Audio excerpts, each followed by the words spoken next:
Long before the town of Hawkins, Indiana existed, long before human consciousness could conceive of parallel dimensions, the Upside Down waited in timeless darkness. This shadow realm, existing simultaneously with our reality, yet separated by barriers beyond human comprehension, hung suspended in eternal twilight. The landscape mirrored Earth's geography with disturbing precision, yet everything stood frozen in perpetual decay. Where our world experienced seasons, growth, and the passage of time, this dimension remained locked in stasis, a negative photograph of existence itself, drained of colour, warmth, and life as we understand it. The atmosphere was hostile to anything resembling terrestrial biology. Toxic particles drifted through the air like ash from invisible fires, creating a perpetual haze that obscured distant landmarks. These spores, as they would later be called, filled every breath with contamination, coating surfaces with a fine biological dust that seemed simultaneously organic and foreign.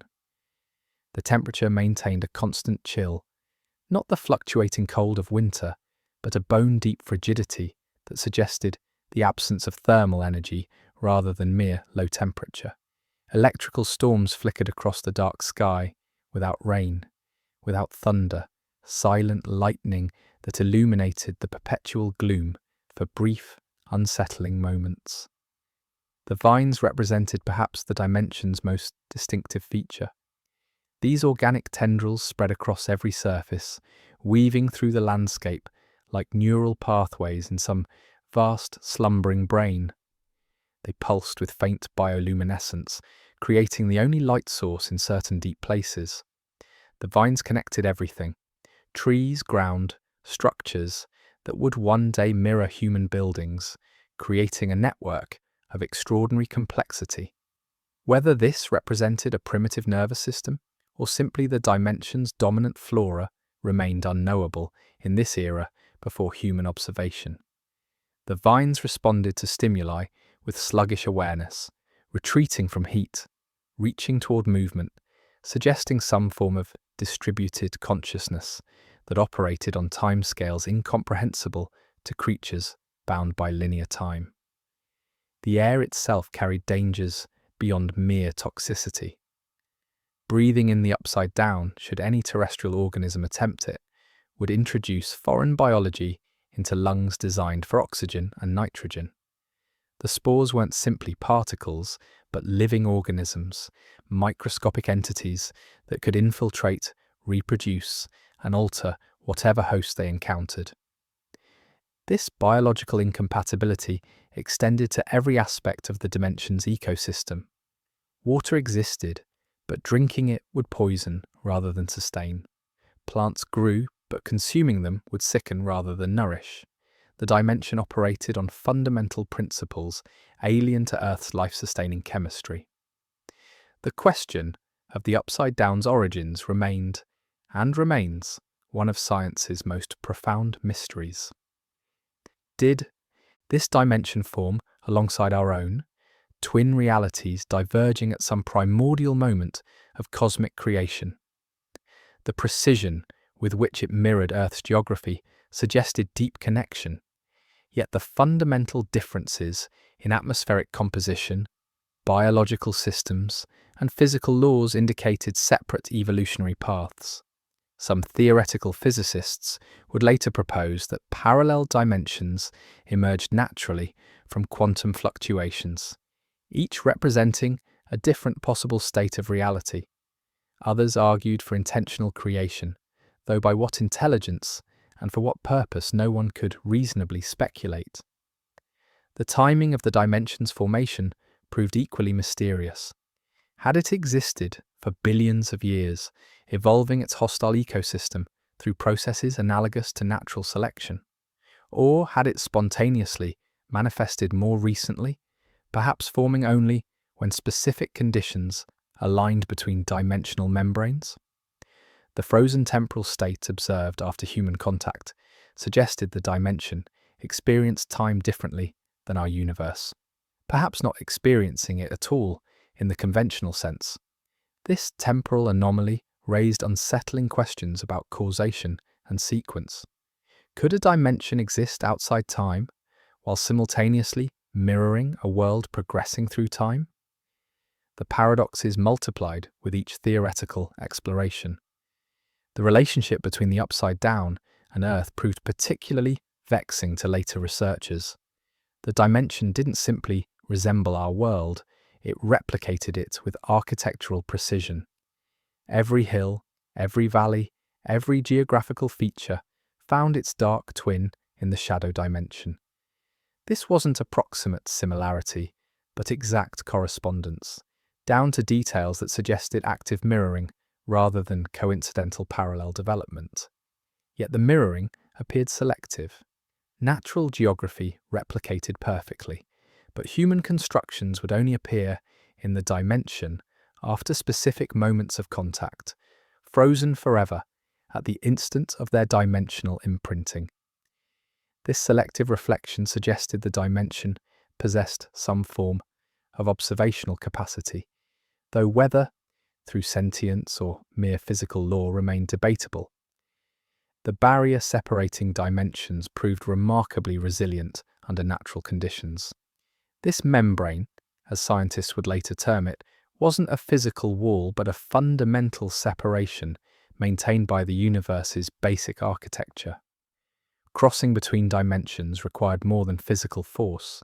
It demanded violation of reality's underlying structure. The membrane's strength explained why the dimensions had remained isolated for what must have been geological epochs. No natural phenomenon possessed sufficient power to breach this barrier. No evolutionary process could develop interdimensional travel capabilities.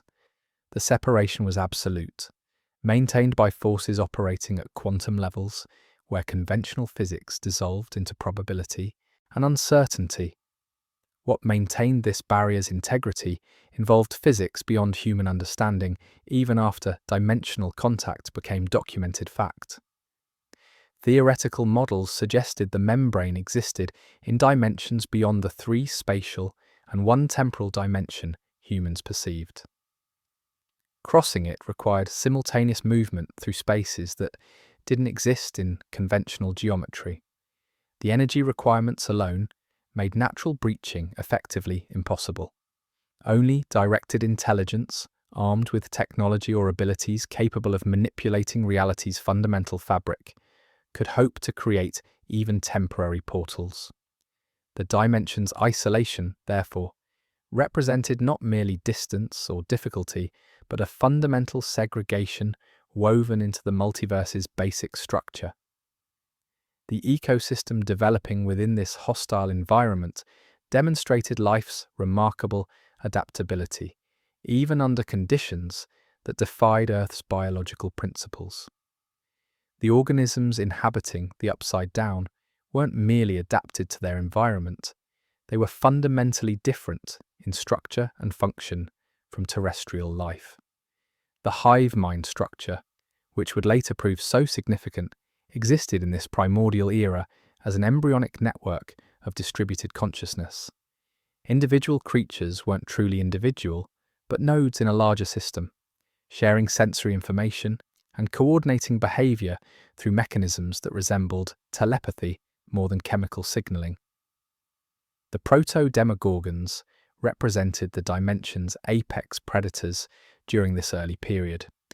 These primitive versions of the creatures that would later terrorize Hawkins lacked the refinement and strategic capability of their descendants, operating primarily on instinct and hunger.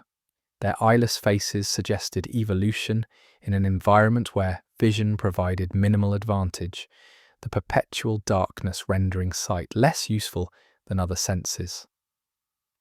They hunted through bioelectric detection, sensing the electrical impulses of living nervous systems, a capability that made them devastatingly effective against any organism generating such signals.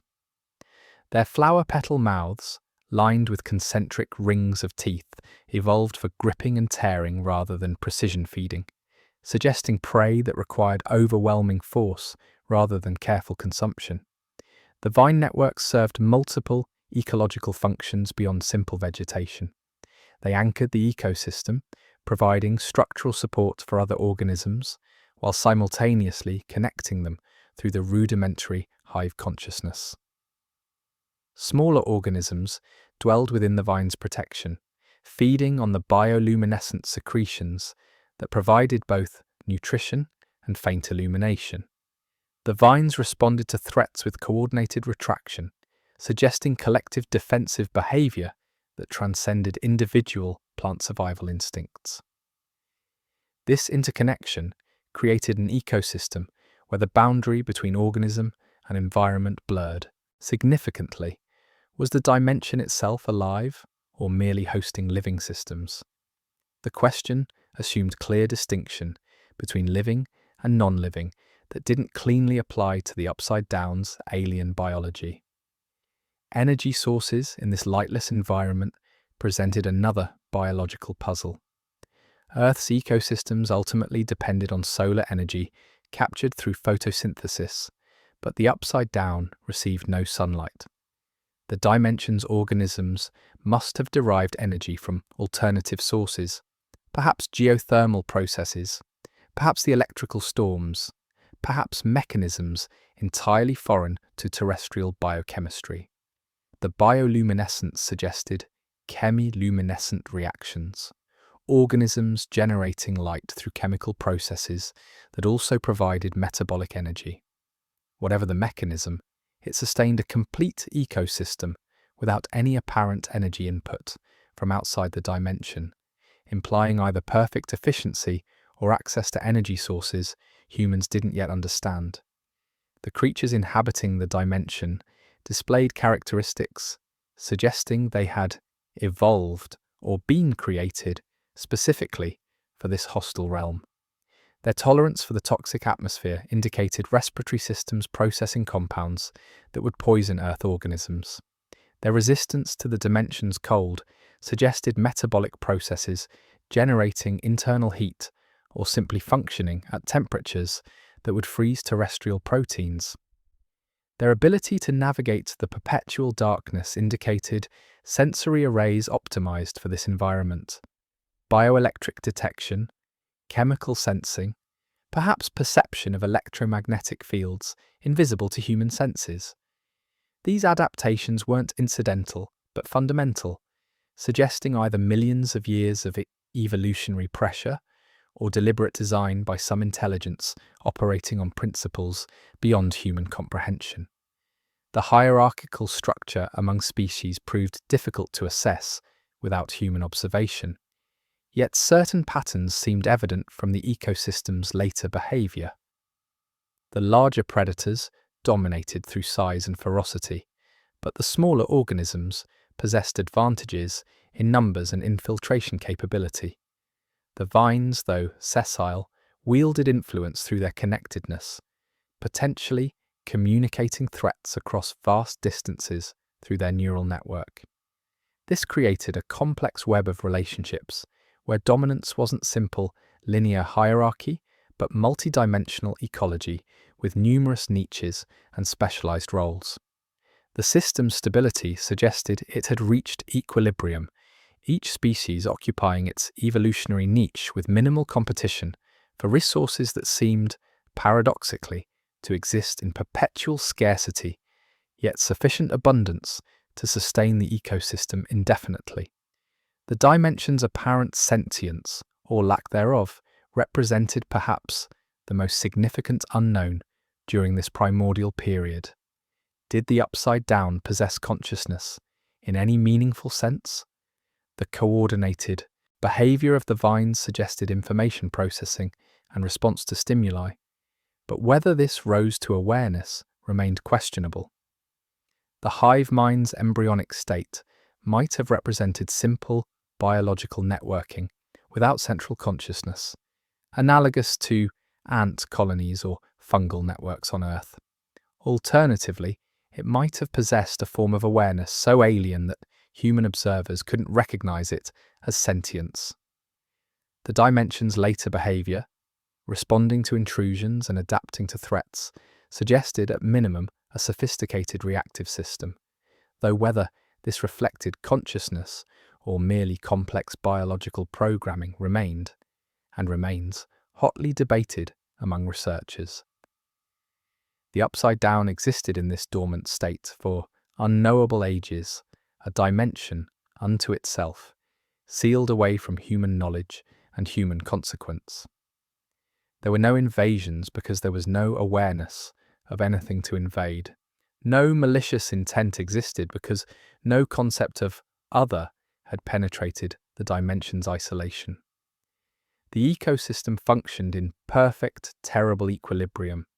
Predators hunting prey, vines spreading across landscapes, particles drifting through toxic air, all operating according to the dimension's alien biology without reference to anything beyond its boundaries. The dimension was complete unto itself, requiring nothing external, desiring nothing beyond its membrane, existing in timeless isolation that might have continued indefinitely. This isolation, maintained by natural barriers between realities, would remain unbroken until human ambition and scientific curiosity provided what nature never intended, a doorway between worlds. The dimension waited, unknowing and uncaring, while on Earth centuries accumulated toward the moment when technology and psychic ability would combine to tear through barriers that should have remained forever inviolate. The Shadow Realm's primordial era would end not through any action of its own, but through external violation of the fundamental separation between dimensions. What had existed in isolated alien ecology would be transformed by that contact, shaped by the presence of human consciousness into something far more terrible than mere hostile environment. The transformation from isolated dimension to connected threat began not with malicious intent, but with human pursuit of knowledge and power in a small Indiana town in the late 1970s. The Upside Down's long waiting in darkness was about to end, though the dimension itself couldn't know or anticipate what that ending would bring. The barriers Holding had held for ages beyond counting would soon prove no match for the combined forces of governmental ambition and extraordinary human abilities, and in that breach everything would change, for the dimension, for Hawkins, and ultimately for humanity's understanding of reality itself. The late 1970s brought unprecedented developments in fringe science to Hawkins, Indiana, a town whose peaceful exterior concealed governmental secrets of extraordinary magnitude. Hawkins National Laboratory, officially conducting energy research for the Department of Energy, pursued far more ambitious goals under Dr. Martin Brenner's leadership. The experiments conducted in those sterile halls would forever alter the boundary between dimensions, transforming theoretical impossibility into terrifying reality. What began as Cold War paranoia about psychic warfare evolved into humanity's first sustained attempt to breach the barriers between worlds, and the consequences of that ambition would echo for decades. Hawkins earned its role as site for this research through deliberate calculation rather than coincidence. The town's isolation in rural Indiana provided necessary distance from population centers and prying oversight. Its small size made controlling information relatively simple. Residents could be monitored, unusual occurrences could be explained away, and the laboratory's true purpose could hide behind mundane Department of Energy operations. The local economy's dependence on the facility ensured cooperation from civic leaders who understood their prosperity flowed from governmental funding. Mayor and council members asked few questions about what transpired within the laboratory's restricted areas, content with the jobs and economic stability the facility provided. The laboratory's official mandate focused on energy research, a cover story with enough technical legitimacy to withstand casual scrutiny. Solar panels adorned the roof, providing visible evidence of alternative energy investigation. Published papers on energy efficiency emerged from researchers who genuinely pursued such work, creating academic cover for the classified programs hidden deeper within the facility. This dual-purpose structure allowed legitimate scientists to work alongside those pursuing far darker research, with most personnel remaining unaware of what occurred in the basement levels where the true experiments unfolded. Compartmentalization ensured that even those working in the building might never learn the facility's actual mission. Dr. Martin Brenner embodied the era's willingness to pursue knowledge regardless of ethical cost. His background combined legitimate academic credentials with morally flexible pragmatism that made him ideal for programs existing in legal and ethical grey zones. He had participated in MKUltra experiments during the 1960s when the CIA pursued psychic abilities through methods that ranged from questionable to criminal. LSD experiments on unwitting subjects, sensory deprivation trials that bordered on torture, and psychological manipulation techniques that destroyed lives, Brenner emerged from this dark period not chastened but emboldened, convinced that extraordinary results justified extraordinary methods. His transition to Hawkins represented not career change but evolution, applying lessons learned from MKUltra's failures to create a more sophisticated, more sustainable program for weaponizing human consciousness. Brenner's philosophy centered on the conviction that human potential remained vastly underutilized. He believed psychic abilities existed as latent capacities waiting for proper activation through rigorous training and chemical enhancement. His approach combined aspects of behavioral psychology, neurochemistry, and what might generously be called experimental medicine. Children represented his preferred subjects, their developing brains more plastic, their personalities more malleable, their resistance to conditioning less established than adults. He cultivated an image of paternal concern, insisting subjects call him Papa, but this manufactured affection masked clinical detachment. To Brenner, the children were experimental subjects first, human beings second, if at all. The search for psychic abilities as weapons reflected Cold War anxieties that extended beyond nuclear arsenals. Intelligence agencies fixated on reports, many fabricated or exaggerated, of Soviet psychic research programs. The possibility that adversaries might develop telepathic spies or telekinetic saboteurs created pressure to pursue similar capabilities, regardless of how scientifically dubious the premise. Brenner exploited these fears brilliantly, securing funding through vague promises of significant breakthroughs in human potential, while maintaining operational secrecy that prevented oversight from questioning his methods. The program existed in a classified limbo where normal ethical standards didn't apply and conventional scientific peer review couldn't penetrate. Early theoretical frameworks for dimensional research emerged almost accidentally from the Psychic Abilities program. Researchers observed that certain test subjects, particularly those demonstrating remote viewing capabilities, described perceiving locations that didn't match any known geography. These visions of dark, decaying landscapes initially seemed like hallucinations or imagination, but their consistency across multiple subjects suggested something more intriguing. Brenner theorized these subjects were perceiving not distant terrestrial locations, but parallel dimensions, their psychic abilities somehow penetrating barriers between realities. This hypothesis, considered fantastical by most scientists, became the program's driving obsession. If human consciousness could perceive other dimensions, perhaps it could access them. And if it could access them, perhaps it could open doors. The Numbered Children program represented Brenner's systematic approach to creating psychic weapons. Subjects weren't discovered, but manufactured through careful selection and intensive conditioning. The acquisition methods varied but shared common elements of exploitation and deception.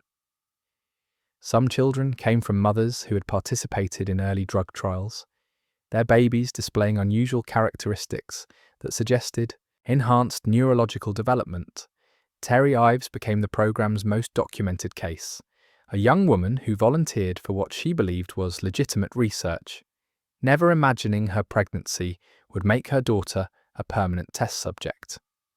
Other children arrived through less documented means, taken from situations where disappearances wouldn't trigger investigations, or where authorities could be convinced to look the other way. Each child received a number rather than recognition as an individual with identity and rights. 1 through 18 existed within the program during its peak years, though the numbering suggested previous subjects who had failed, died, or been deemed unsuitable. The numbers served multiple purposes. They dehumanized subjects, making them easier to view as experimental material rather than children. They created hierarchy and competition, with lower numbers generally indicating either greater ability or longer tenure in the program. They stripped away family connections and personal history, leaving only the laboratory's identity. The children knew each other by these numbers, forming relationships within a framework designed to prevent genuine human connection. Training methods combined behavioral conditioning with chemical enhancement and isolation techniques that would be recognized as torture in any context outside classified research. Sensory deprivation tanks allowed subjects to focus psychic abilities without external distraction, but prolonged isolation caused psychological damage that Brenner either ignored or considered acceptable cost. Drug protocols enhanced neural plasticity but carried risks of permanent cognitive impairment. Physical punishment reinforced desired behaviors while breaking down resistance to increasingly demanding exercises. The children learned quickly that compliance brought small mercies, slightly better food, brief moments of recreation, Brenner's approval, while resistance brought pain and isolation. Early manifestations of abilities varied significantly among subjects. Some demonstrated telekinesis, moving objects through concentration and will. Others showed remote viewing capacity, describing distant locations or events they couldn't possibly observe through normal senses. A few displayed what researchers termed mental projection, the ability to make others see, hear, or experience things that didn't physically exist. These abilities emerged sporadically at first, triggered by stress or strong emotion, but systematic training aimed to bring them under conscious control. Success rates varied dramatically. Some children progressed rapidly, their abilities strengthening with practice. Others plateaued early or never demonstrated consistent results. A handful showed such promise that they became the program's focus, receiving additional resources and attention that other subjects never experienced. The isolation tactics employed extended beyond physical confinement to psychological separation from normal human development. The children existed in a world of sterile corridors, clinical examinations, and constant evaluation. They saw no television, attended no school, played no sports, experienced none of the cultural touchstones that define childhood. Their universe contracted to the laboratory's walls, Brenner's authority, and the other numbered subjects who shared their captivity. This deliberate isolation served dual purposes. It eliminated competing influences that might undermine conditioning, and it created psychological dependence on the program itself. The laboratory became their entire reality, making rebellion literally unimaginable because they lacked framework for conceiving alternatives. Bonds between subjects developed despite circumstances designed to prevent them. Children recognized shared suffering even when forbidden to discuss it openly. Small gestures of kindness, sharing food, offering comfort after particularly brutal sessions, protecting weaker subjects from staff cruelty, created underground networks of solidarity that authorities couldn't entirely suppress. These connections proved crucial during the crisis that would shatter the program, demonstrating that even the most comprehensive dehumanization couldn't completely extinguish empathy. The friendships formed in those halls, particularly among the younger subjects, provided the only warmth in an environment deliberately designed to be cold, clinical, and devoid of genuine human care. Henry Creel arrived at the laboratory as Subject 1, the program's first and most powerful participant. His unique abilities surpassed those of other subjects by orders of magnitude, suggesting either genetic anomaly or some fundamental difference in how his consciousness interacted with reality. Where other children struggled to move small objects, Henry could manipulate matter at will. Where others perceived distant locations vaguely, Henry could project his consciousness across space and possibly time. Where others required drugs and isolation to access their abilities, Henry's powers seemed always active, requiring suppression rather than enhancement. This extraordinary capacity made him simultaneously the program's greatest success and its greatest threat. Brenner's acquisition of Henry Creel remained deliberately obscured, but later evidence suggested the boy came to the laboratory following a family tragedy that Henry himself had orchestrated. The Creel family massacre of 1959 left a mother and daughter dead in their Hawkins home, with young Henry the sole survivor beyond his father, who was institutionalized and eventually blamed for murders he didn't commit. The official narrative painted Victor Creel as a disturbed veteran whose war trauma manifested in brutal violence, but this comfortable explanation concealed darker truth. Henry had killed his family using abilities he'd manifested at impossibly young age, eliminating what he perceived as obstacles to his evolution beyond human limitations. Brenner recognized in Henry something that transcended mere psychic ability, a fundamental disconnect from normal human empathy and morality. The boy viewed other people not as fellow beings deserving consideration, but as inferior creatures whose suffering meant nothing beside his advancement. This sociopathic detachment, combined with extraordinary power, created the perfect subject for research that required pushing beyond ethical boundaries. Henry became both test subject and assistant, his role in the laboratory deliberately ambiguous. He helped train younger subjects, demonstrating techniques and pushing them beyond limits they thought they possessed. This position gave him access and influence that would prove catastrophic. Henry's philosophy emerged clearly in his interactions with other subjects, particularly those young enough to be impressed by his confidence and power.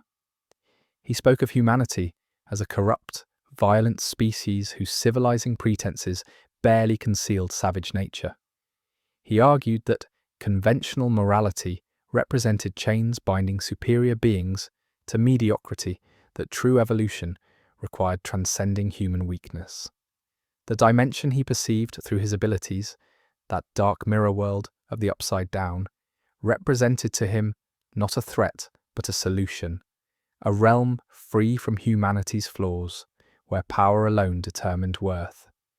These ideas, articulated with disturbing clarity for someone so young, suggested a mind that had never experienced normal human connection or developed capacity for genuine empathy.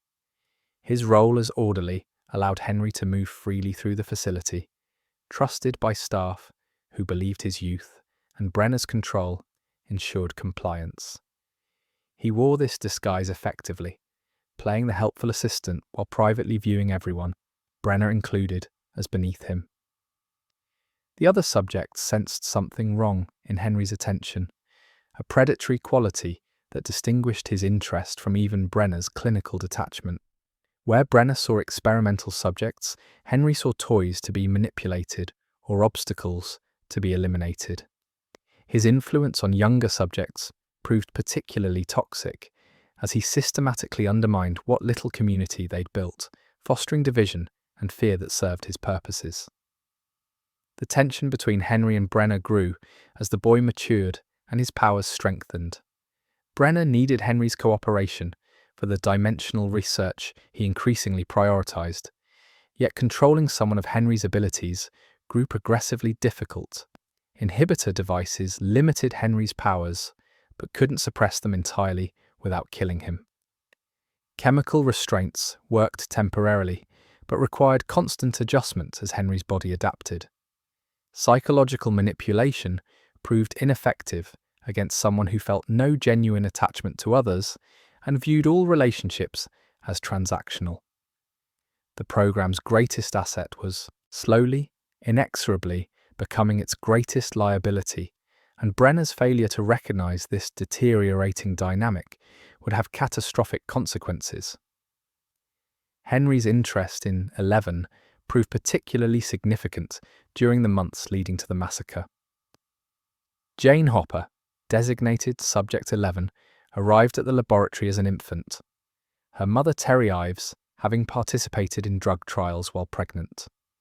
11 demonstrated abilities from earliest childhood that, while less immediately powerful than Henry's, showed potential for extraordinary development. Henry recognized in her something he saw in no other subject: genuine strength of will combined with capacity for both empathy and rage.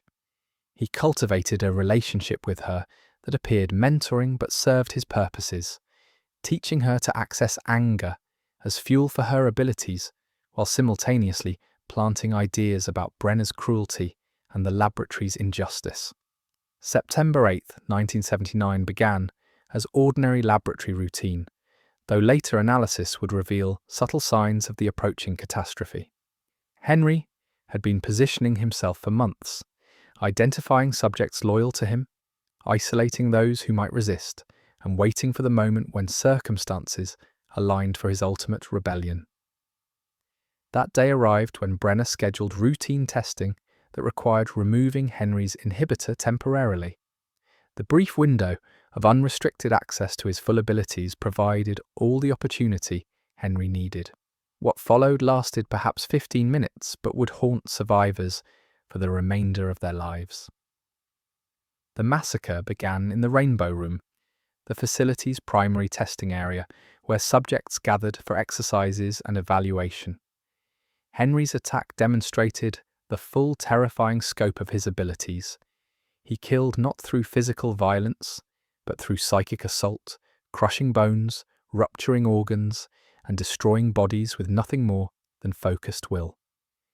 The other children died quickly or slowly, depending on Henry's whim, their deaths serving no purpose beyond demonstrating his power and eliminating what he viewed as failed experiments unworthy of the evolution he envisioned. Blood spattered across rainbow murals intended to make the sterile space more child-friendly, creating grotesque contrast between cheerful decor and horrific carnage. Staff members who responded to initial alarms died before reaching the Rainbow Room, their bodies found throughout corridors leading to the massacre site. Henry's power allowed him to kill from distance, sensing approaching threats and eliminating them without visual contact. Security personnel trained for conventional threats proved utterly helpless against an enemy who could stop their hearts or collapse their lungs from rooms away. The facility's extensive security systems meant nothing when the threat came from within, wielded by someone who knew every protocol and possessed abilities that rendered physical barriers irrelevant. 11 survived the initial assault through a combination of circumstance and Henry's deliberate choice. He wanted her alive to witness his triumph, to understand his vision for transcending humanity, and possibly to join him in whatever existence he planned beyond the laboratory. He cornered her in the Rainbow Room, surrounded by the bodies of her fellow subjects, children she'd known her entire conscious life, friends whose deaths she'd been powerless to prevent. The trauma of that moment, the rage and grief and desperate determination, triggered a manifestation of 11's abilities that surpassed anything she'd demonstrated previously. The confrontation between 1 and 11 became the program's final test, pitting Brenner's two most powerful subjects against each other in combat that would determine far more than simple survival. The moment of banishment arrived as 11's powers, driven by emotions too intense for her young mind to process, reached levels that tore through reality itself. She didn't merely repel Henry, she opened a doorway to the dimension he'd spoken of, the dark realm he'd perceived through his abilities and described as superior to the corrupted human world. The gate's opening was brief, unstable, and violent, a rip in dimensional fabric that existed for seconds before sealing itself. Those seconds sufficed to pull Henry through, his body transitioning from our dimension to the upside down in a process that would transform him from human psychopath to something far more terrible. The first gate's creation differed fundamentally from the permanent opening that would occur 4 years later. This initial breach was psychically generated, powered by Eleven's desperate rage rather than systematic technological forcing. It appeared as a crackling wound in space, a vertical slash through reality that revealed the dark landscape beyond. The brief glimpse of the upside down, visible through that tear, showed a world of shadows and decay, confirming that the dimension Henry had perceived actually existed. Then the gate collapsed, sealing itself as Eleven's strength failed, leaving no visible evidence beyond the massacre scene that dimensional barriers had been violated at all. Eleven's trauma manifested immediately in complete memory suppression. The mind's protective mechanisms activated, burying the massacre and her role in it beneath psychological barriers that would require years to penetrate. She remembered nothing of September 8th beyond fragmentary impressions, blood, fear, a sense of terrible loss. Brenner recognized the dissociative response and exploited it, constructing narrative that blamed external attack rather than internal subject for the deaths. He couldn't afford to lose his most promising remaining asset, particularly after Henry's disappearance eliminated the program's other exceptional subject. Brenner's response to the massacre demonstrated his priorities with disturbing clarity. He ordered immediate cleanup, with bodies removed and evidence sanitized before authorities could be notified. The cover story blamed equipment, malfunction, and chemical leak, explaining casualties as tragic accident rather than mass murder. Families of deceased subjects, where they existed and could be contacted, received fabricated accounts that prevented questions and forestalled investigation. The few staff members with knowledge of what truly occurred received reassignment or incentives, ensuring silence. Within days, the Rainbow Room showed no evidence of the carnage that had transformed it into an abattoir. Preserving 11 became Brenner's paramount concern in the massacre's aftermath. She represented not only the program's most powerful remaining subject, but also living proof that psychic abilities could breach dimensional barriers. The brief gate she'd opened suggested possibilities that obsessed Brenner completely. If emotion-driven psychic outbursts could tear reality, then controlled, directed effort might create stable doorways. The dimensional research that had been theoretical priority became the program's entire focus, with 11 as the key to unlocking capabilities that would dwarf any psychic weaponry initially envisioned. The years between 1979 and 1983 saw the laboratory's continued operation despite the massacre's devastating impact. Brenner rebuilt slowly, recruiting new subjects and intensifying efforts to replicate the conditions that had generated September 8th's dimensional breach. He couldn't simply order 11 to open gates. Her conscious mind had no memory of the technique, and even if it had, forcing the massive psychic output required seemed beyond controlled replication. Instead, he focused on scenarios that might trigger similar emotional extremity, pushing 11 through increasingly traumatic exercises designed to access the rage and fear that had powered her previous dimensional violation.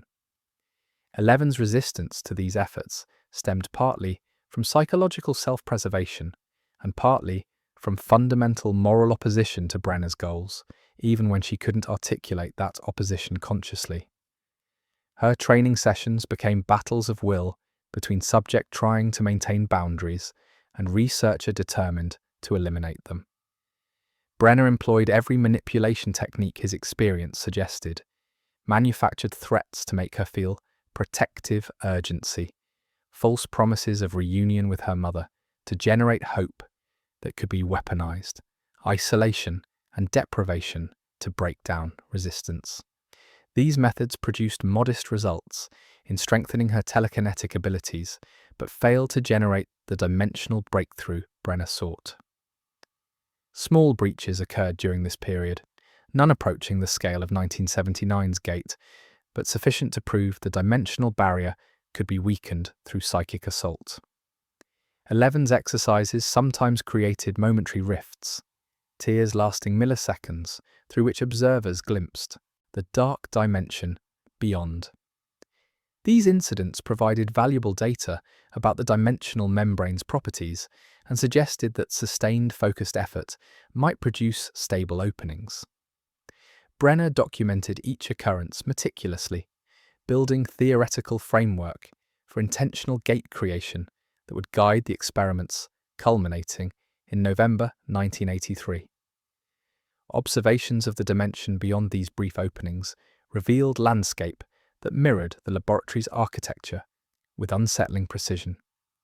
The rainbow room existed in that dark world, though covered in vines and decay. Corridors appeared frozen in perpetual gloom. This confirmation that the upside down actively reflected terrestrial geography suggested dimensional connection more intimate than mere parallel existence. Whether the dimension had always mirrored Earth, or began doing so only after the 1979 breach remained unclear, but the implications disturbed even Brenner's clinical detachment. They weren't simply opening doors to an alien realm, they were connecting to a dimension somehow entangled with their own. The evolution of the dimension following Henry's presence there would only become apparent later, but subtle changes in what observers glimpsed through brief openings suggested the upside down wasn't remaining static. The landscape seemed more organized, the vine networks more coordinated, the sense of watching intelligence more pronounced. Henry Creel's consciousness, trapped in that hostile dimension, had begun the transformation that would eventually produce Vecna. Though no one at the laboratory suspected their missing subject had survived, let alone was actively reshaping the dimension to serve his purposes.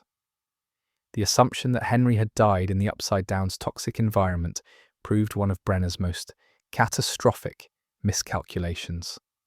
Preparations for larger experiments intensified as 1983 approached, with Brenner increasingly confident that stable gate creation lay within reach. Eleven's abilities had strengthened considerably through relentless training, and while she remained resistant to many of Brenner's directives, her desire to prove herself and earn his approval could be exploited.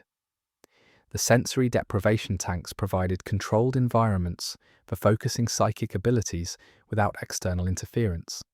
New monitoring equipment promised to document dimensional breaches in unprecedented detail. Everything aligned for the ambitious experiment that would finally tear through the dimensional barrier permanently, creating the doorway that would transform Hawkins from peaceful Indiana town to ground zero for interdimensional catastrophe. By early November 1983, the laboratory stood ready for humanity's most ambitious violation of reality's fundamental structure. Years of preparation, countless hours of conditioning, and the lingering trauma of that terrible September day had led to this moment. The gate that had briefly opened in 1979 would soon be torn wide through deliberate, sustained psychic assault, creating a permanent bridge between dimensions that no amount of regret or desperation could subsequently close. What waited on the other side had changed profoundly since that first breach, shaped by Henry Creel's presence and evolving from hostile ecosystem into actively malevolent intelligence. The dimension's dormancy was ending, its awareness focusing on the world beyond its boundaries, and the opening about to be forced would provide exactly the opportunity that consciousness had been waiting for. November 6, 1983 began as an ordinary evening in Hawkins, Indiana. 4 friends concluded their Dungeons & Dragons campaign in the Wheeler family basement. A boy pedaled home through familiar woods, and the town settled into comfortable routine. By night's end, a child would vanish into another dimension, A girl with extraordinary abilities would flee her captors, and the boundary between worlds would be irrevocably shattered. The events of this single week would establish patterns and connections that would echo for years to come, transforming Hawkins from unremarkable Midwestern town to the epicenter of humanity's first sustained contact with a parallel dimension. The laboratory experiment commenced in early evening, following protocols Brenner had refined through 4 years of preparation. 11 entered the sensory deprivation tank with evident reluctance, her resistance to these sessions having intensified as Brenner's demands grew more extreme. The tank's warm salt water and absolute darkness provided conditions for focusing psychic abilities without external distraction, though the isolation itself induced anxiety that Brenner exploited as emotional fuel. He wanted her frightened, desperate, willing to push beyond normal limits. The psychological manipulation that had shaped her entire existence reached its culmination in those final instructions before the tank sealed. Find the barrier, touch it, and push through regardless of cost. The moment of breakthrough arrived without fanfare or ceremony. Eleven's consciousness, projected through psychic abilities into spaces between dimensions, encountered the membrane, separating realities, and drove through it with force born from years of conditioning and immediate desperation to satisfy Brenner's demands. The barrier, which had held for geological epochs, tore like fabric under her assault. The gate that formed wasn't the brief slash of 1979, but a stable, growing wound, organic in appearance, pulsing with its own terrible life, expanding from pinpoint to doorway in seconds. The wall of the underground chamber split apart, revealing the dark mirror world beyond, and for the first time since the dimensions separated, a permanent connection existed between Earth and the Upside Down. The gate's physical characteristics disturbed even hardened researchers who witnessed its formation. It resembled living tissue more than simple opening, with surfaces that glistened like exposed muscle and pulsed with rhythms suggesting heartbeat or respiration. The edges didn't tear cleanly, but frayed into tendrils that reached into both dimensions simultaneously, as if the gate itself possessed rudimentary awareness and sought to expand its presence. The opening emitted no light but seemed instead to absorb illumination from the laboratory, creating a zone of deeper darkness that optical instruments struggled to penetrate. Standing before it, observers experienced profound wrongness, a visceral recognition that this opening violated natural law and created instability that might propagate beyond anyone's capacity to control. Immediate effects rippled through Hawkins before anyone recognized their significance. Electromagnetic disturbances scrambled radio signals and caused compass needles to spin wildly, pointing not toward magnetic north, but toward the laboratory itself. Sensitive individuals reported sudden headaches, nausea, and inexplicable anxiety. Animals responded to the dimensional breach with flight or aggression, their instincts detecting threat that human consciousness couldn't directly perceive. The electrical grid experienced fluctuations that engineers attributed to equipment malfunction, not realizing they were detecting the dimensional membrane's destabilization. These phenomena would intensify over coming days as the gate expanded and its influence spread. The Demogorgon's awareness of the opening manifested immediately. This apex predator from the Upside Down had existed near the boundary where the gate would form, perhaps drawn by the previous minor breaches or simply inhabiting territory that happened to align with the laboratory's location. The permanent portal represented opportunity beyond anything the creature's instinct-driven consciousness could properly conceptualize, access to a dimension rich with prey, warmth, and the bioelectric signatures that guided its hunting. Within hours of the gate's creation, the Demogorgon would cross through, beginning a week of terror that would claim multiple lives and establish humanity's first direct combat with interdimensional predators. Eleven's escape during the chaos following the gate's opening reflected both opportunity and Brenner's momentary distraction. The laboratory descended into emergency protocols as alarms triggered and staff rushed to contain what they barely understood. In that confusion, 11 simply walked out, her years of captivity ending not through dramatic confrontation, but through taking advantage of the disorder her own abilities had created. She fled into woods surrounding the facility, wearing only a hospital gown, barefoot and terrified, with no conception of the outside world beyond what television glimpses and overheard conversations had provided. Her escape would prove crucial to the week's events, though at the moment she ran only from Brenner, unaware that she'd just enabled something far more dangerous to enter the world. Laboratory lockdown procedures, activated too late to prevent either 11's escape or the Demogorgon's eventual crossing. Security teams searched the facility's perimeter for the missing subject, while researchers scrambled to assess the gate's stability and determine containment protocols. Brenner faced catastrophic success. He'd achieved his goal of creating a permanent dimensional gateway, but controlling what came through that gateway, or even understanding what the opening had unleashed, exceeded his preparation. The hubris that had driven 4 years of experimentation met reality in the form of an organic portal that grew despite attempts to seal it and connected them to a dimension whose hostility toward human life would soon become terrifyingly evident. Will Byers' ride home from the Wheeler house followed a route he'd travelled countless times, pedalling through woods that separated his friend's neighbourhood from his own. The 12-year-old had stayed later than intended, absorbed in the campaign that Mike Wheeler had crafted for their Dungeons and Dragons group.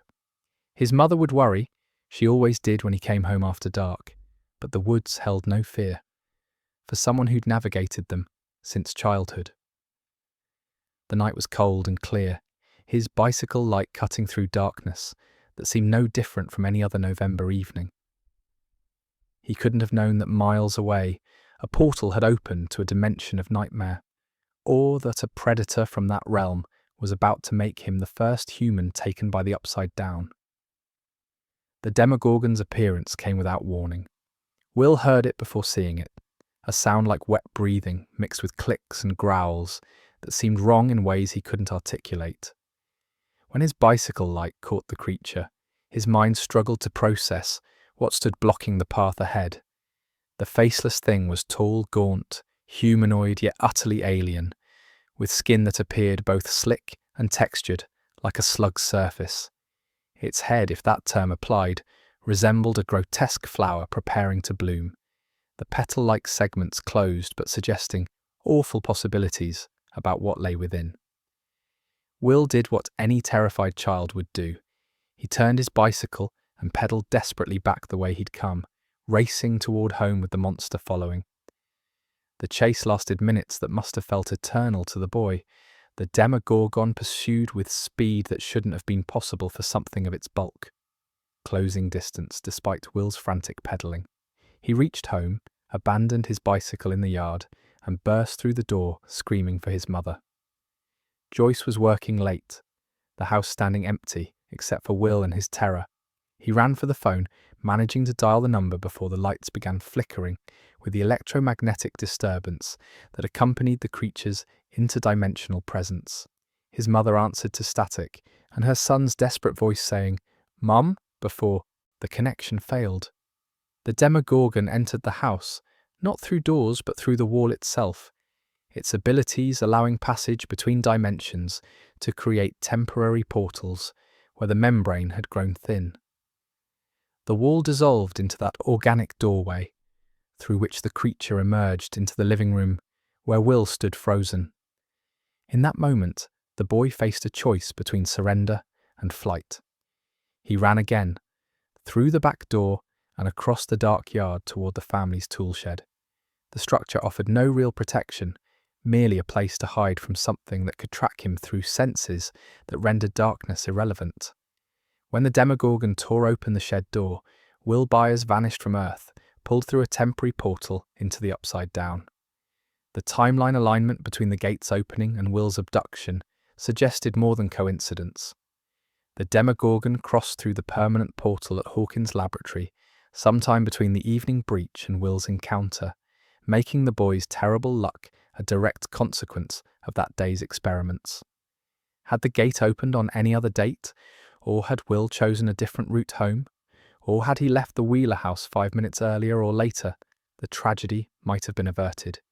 Instead, these elements converged to make Will Byers the first civilian casualty of humanity's breach of dimensional barriers, though casualty initially implied death rather than the more complex fate that awaited him. Will's first moments in the Upside Down must have been overwhelming beyond description. The sudden transition from familiar woods to this dark mirror of them, the toxic air burning lungs with each breath, the bone-deep cold, the disorientation of recognizing locations while experiencing them as fundamentally wrong. All this while being hunted by the creature that had taken him.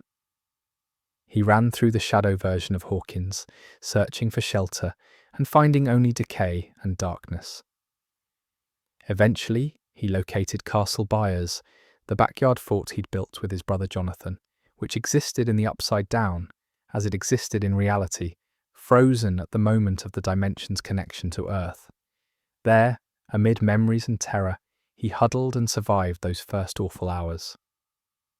Joyce Byers' refusal to accept her son's death began immediately when friends and authorities suggested he'd perished in the woods, perhaps fallen in the quarry or succumbed to the November cold. A mother's intuition, or perhaps simple unwillingness to surrender hope, drove her rejection of conventional explanations. The phone call, brief and static-filled though it was, convinced her that Will remained alive somewhere, trying to communicate.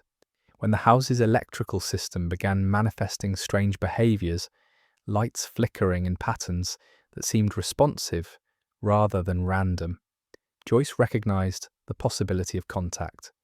Her decision to string Christmas lights throughout the house and paint an alphabet on the wall created humanity's first successful communication system with someone trapped in the Upside Down.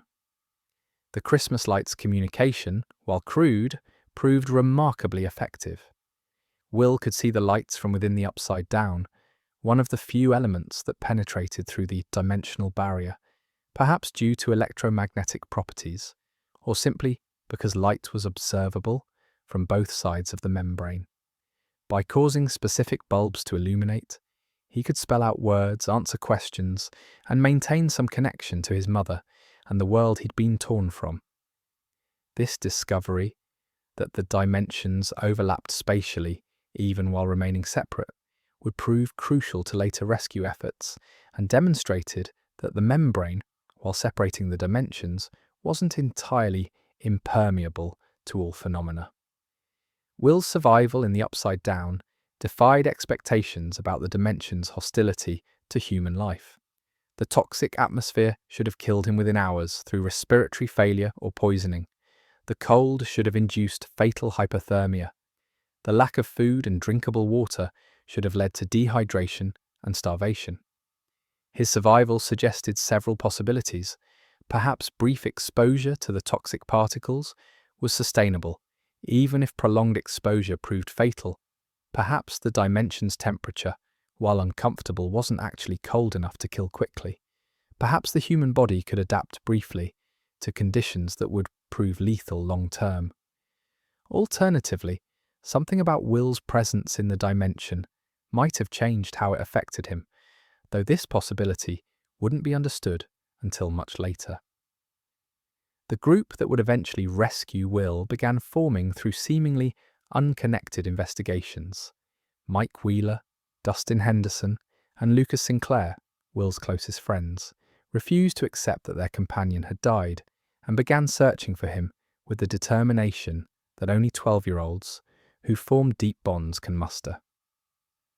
Their investigation led them to discover 11 on the night of November 6th, the strange girl in hospital gown and buzzed hair who demonstrated impossible abilities and seemed terrified of adults, particularly men in suits. The boys recognized immediately that 11 knew things about Will's disappearance, though her fragmented communication and limited vocabulary made extracting information challenging. 11's explanations of the upside down, limited by her vocabulary and traumatized psychology, initially seemed like ravings or fantasy to the boys. She used their Dungeons and Dragons game as metaphorical framework, describing the dimension as the veil of shadows and Will as trapped there. She demonstrated by flipping the game board upside down, a simple gesture that conveyed more than words could about how this other realm related to their own. The boys, primed by years of fantasy gaming to accept impossible premises, believed her, when adults might have dismissed such explanations as delusional. Their trust in 11, born partly from desperation and partly from witnessing her telekinetic abilities, created an alliance that would prove essential to both Will's rescue and combating the Demogorgon. Police Chief Jim Hopper approached the investigation from a different angle, his law enforcement training telling him that official narratives about Will's disappearance didn't align with available evidence.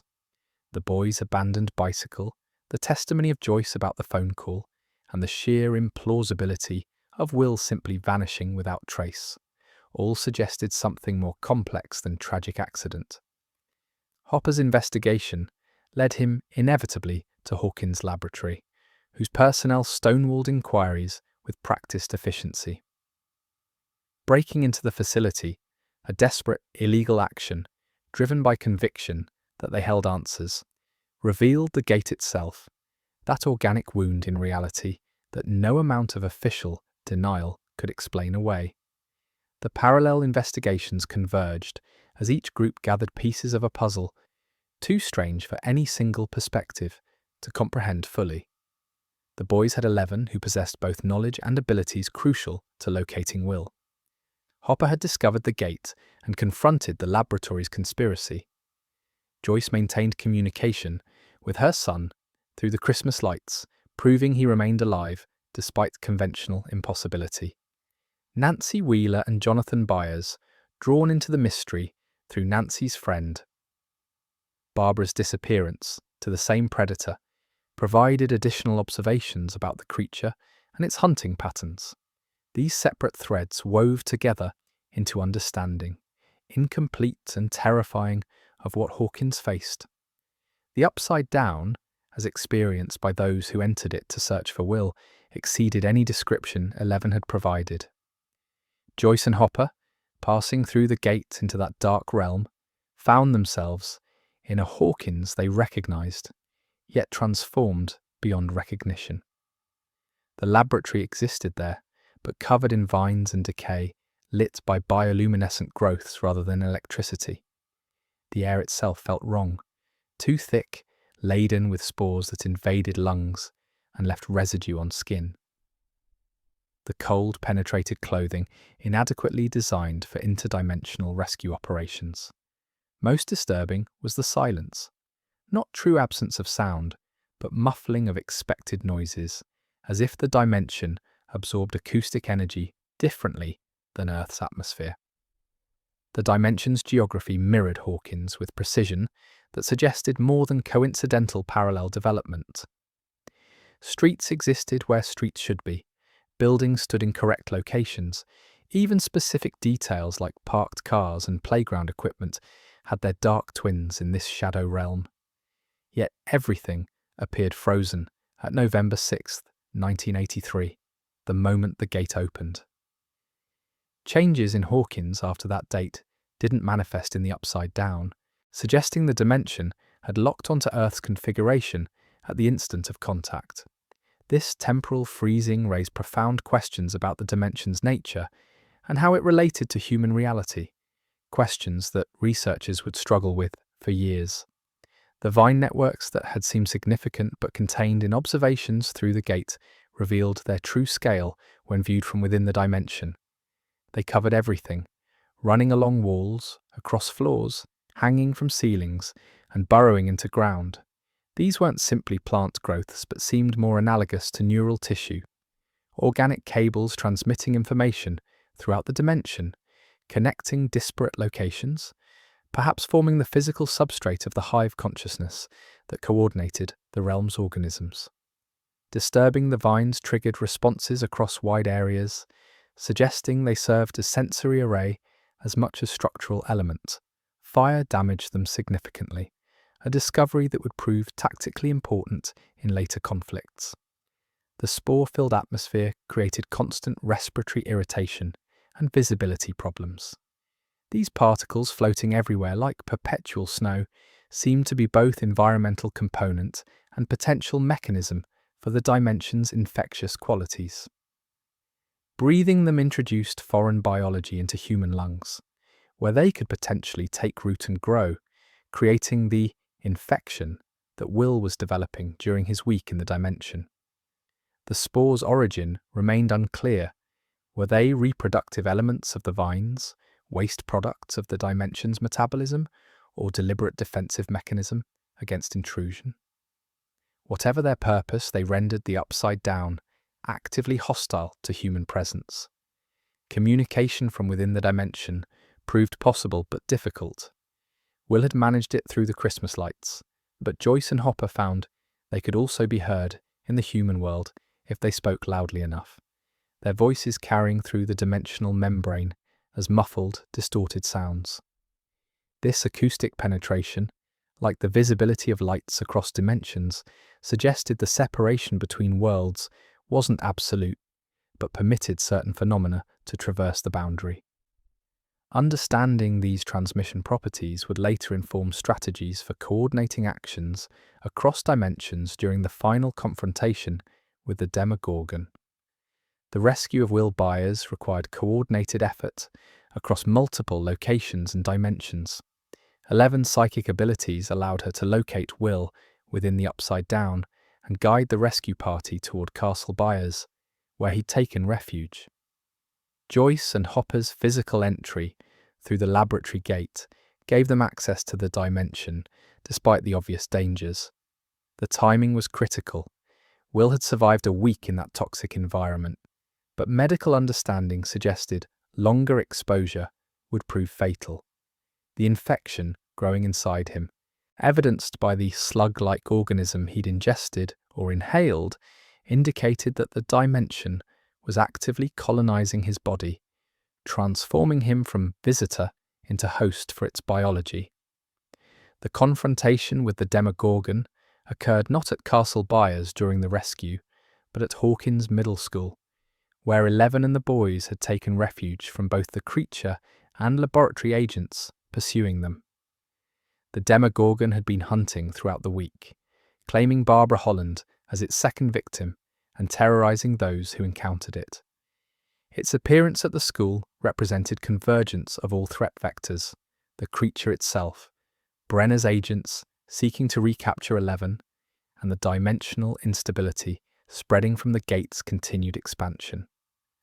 The battle that followed pitted children against horrors no combat training could have prepared them for, with 11 as their primary defense against a predator evolved for wholesale slaughter. 11's sacrifice demonstrated both the power she'd developed and the limitations imposed by human physiology, attempting to channel forces beyond normal capacity. Destroying the Demogorgon required effort that pushed her abilities to their absolute maximum, drawing on reserves of psychic strength that her young body couldn't sustainably provide. The creature dissolved under her assault, its biology unable to maintain cohesion against focused telekinetic force that operated at molecular levels. But the effort consumed 11 completely. She vanished in the moment of the creature's death, her body apparently disintegrating or transporting to location unknown. Her friends witnessed her disappearance with horror, believing she'd died to save them, unaware that her consciousness had been scattered across dimensions rather than extinguished. Will's extraction from the Upside Down and return to Hawkins marked the first successful human rescue from that realm, though success came with profound caveats. Joyce and Hopper found him unconscious, hypothermic, and infected with foreign biology that defied immediate medical classification. His transport back through the gate and emergency treatment at the hospital saved his immediate life, but the contamination he'd brought back ensured his ordeal wasn't truly over. The slug he coughed up weeks later, the continued visions of the Upside Down, and his lingering connection to the dimension all demonstrated that surviving that place left permanent marks. He would never again be simply Will Byers who played Dungeons and Dragons with his friends. He was now Will Byers who had lived in another dimension, who had breathed its toxic air, and who had become something between human and creature of that dark realm. The immediate aftermath brought relief mixed with profound unease. Will was alive, though changed. The Demogorgon was dead, though questions remained about whether other creatures inhabited the dimension. The gate remained open, despite the threat's apparent army neutralization, a wound in reality that the laboratory struggled to contain, let alone seal. 11 had vanished, her fate unknown and mourned by those she'd saved. Hawkins returned to surface normality, while those who knew the truth understood that nothing was normal anymore, that the boundary between dimensions had been permanently compromised, and that the week's events represented not an aberration, but the beginning of something far larger. The gate's continued existence in the laboratory's basement defied initial hopes that the Demogorgon's death might allow natural sealing. The organic opening showed no signs of closing, and indeed appeared to be slowly growing, expanding its reach from the original breach point into surrounding wall and floor space. The vines had begun penetrating from the Upside Down into the laboratory, their exploratory tendrils representing the dimension's first genuine incursion into human space beyond the predatory excursions of individual creatures. Containment efforts included steel barriers, electromagnetic fields, and constant monitoring. But these measures addressed symptoms rather than the fundamental problem. The membrane between dimensions had been torn, and no one understood how to repair it. The psychological impact on survivors would echo for years. Mike, Dustin, and Lucas had witnessed impossible horrors and lost someone they'd grown to care about deeply. Joyce had her son back, but recognized the trauma he'd endured and the changes it had wrought. Hopper had confronted truths about reality that his pragmatic worldview struggled to accommodate. Nancy and Jonathan had lost Barbara to a monster their minds could barely process. These experiences couldn't be shared with the wider community without inviting institutionalization or ridicule, creating isolation where shared trauma should have built solidarity. The survivors formed a small community of those who knew, bound by secrets that would shape their lives as much as the events themselves. 11's disappearance represented perhaps the most tragic element of the week's conclusion. She had spent her entire conscious existence in captivity, experiencing genuine friendship and acceptance only in those final days before sacrificing herself. Her fate remained unknown to those who mourned her. Had she died, been transported to the Upside Down, or scattered across dimensions in some way that precluded simple categorization as alive or dead? The memorial the boys held, placing her favourite foods in the woods where they'd met her, reflected their desperate hope that she might somehow return while fearing they'd witnessed her final moments.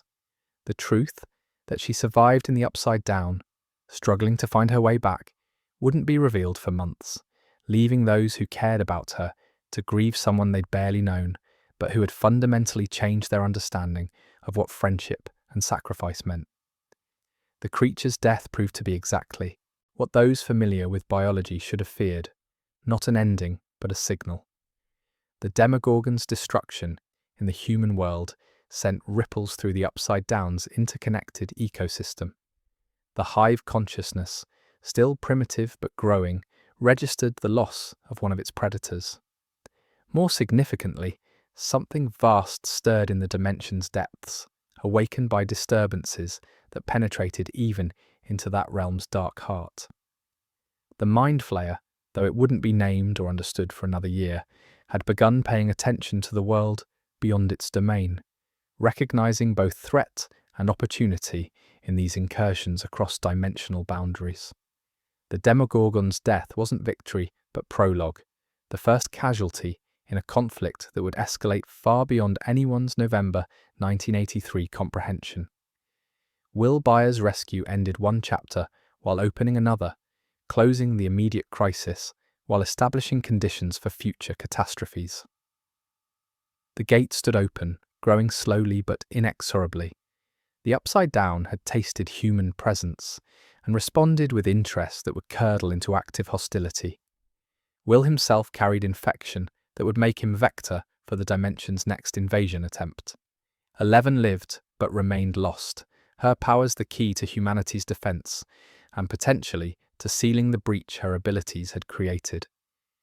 Hawkins appeared to return to normalcy, but those who knew understood that the town now existed at the intersection of worlds, a liminal space where dimensional barriers had grown perilously thin, and where the possibility of further incursion haunted every quiet moment. The year 1984 brought the illusion of normalcy to Hawkins, but beneath the surface, quite literally, the Upside Down's influence continued spreading. Will Byers' rescue had not severed his connection to that dark dimension. Instead, it had created a bridge that something vast and ancient could exploit. What the previous year had revealed as predatory chaos would now demonstrate a terrifying organization, as the dimension's true intelligence made itself known. The months following November 1983 had given Hawkins time to rebuild routines and pretend that the nightmare was over, but Will's increasingly disturbing experiences suggested that the real invasion hadn't yet begun. The slug Will coughed up in the bathroom the day after his return represented more than simple contamination. It was living tissue from the Upside Down, an organism that had gestated within him during his week in that realm. The creature's expulsion brought temporary relief, but microscopic remnants of the dimension's biology remained in his system, creating connections that would persist long after visible symptoms disappeared. These biological links, invisible to medical examination and inexplicable through conventional physiology, ensured that Will remained tethered to the Upside Down in ways no one initially understood. He had breathed its air, consumed its water through desperation, and allowed its spores to colonize his tissues. The dimension had marked him, claimed some portion of his being, and would use that claim as its pathway back into the human world. The now memories began in October, arriving without warning and disrupting Will's attempts at normal adolescence. These weren't recollections of his time in the Upside Down, but rather real-time visions of that dimension as it existed in the present moment. He would be walking to school or eating dinner when suddenly the world around him would shift. Colours draining away, atmosphere filling with toxic particles, familiar locations transforming into their dark mirrors.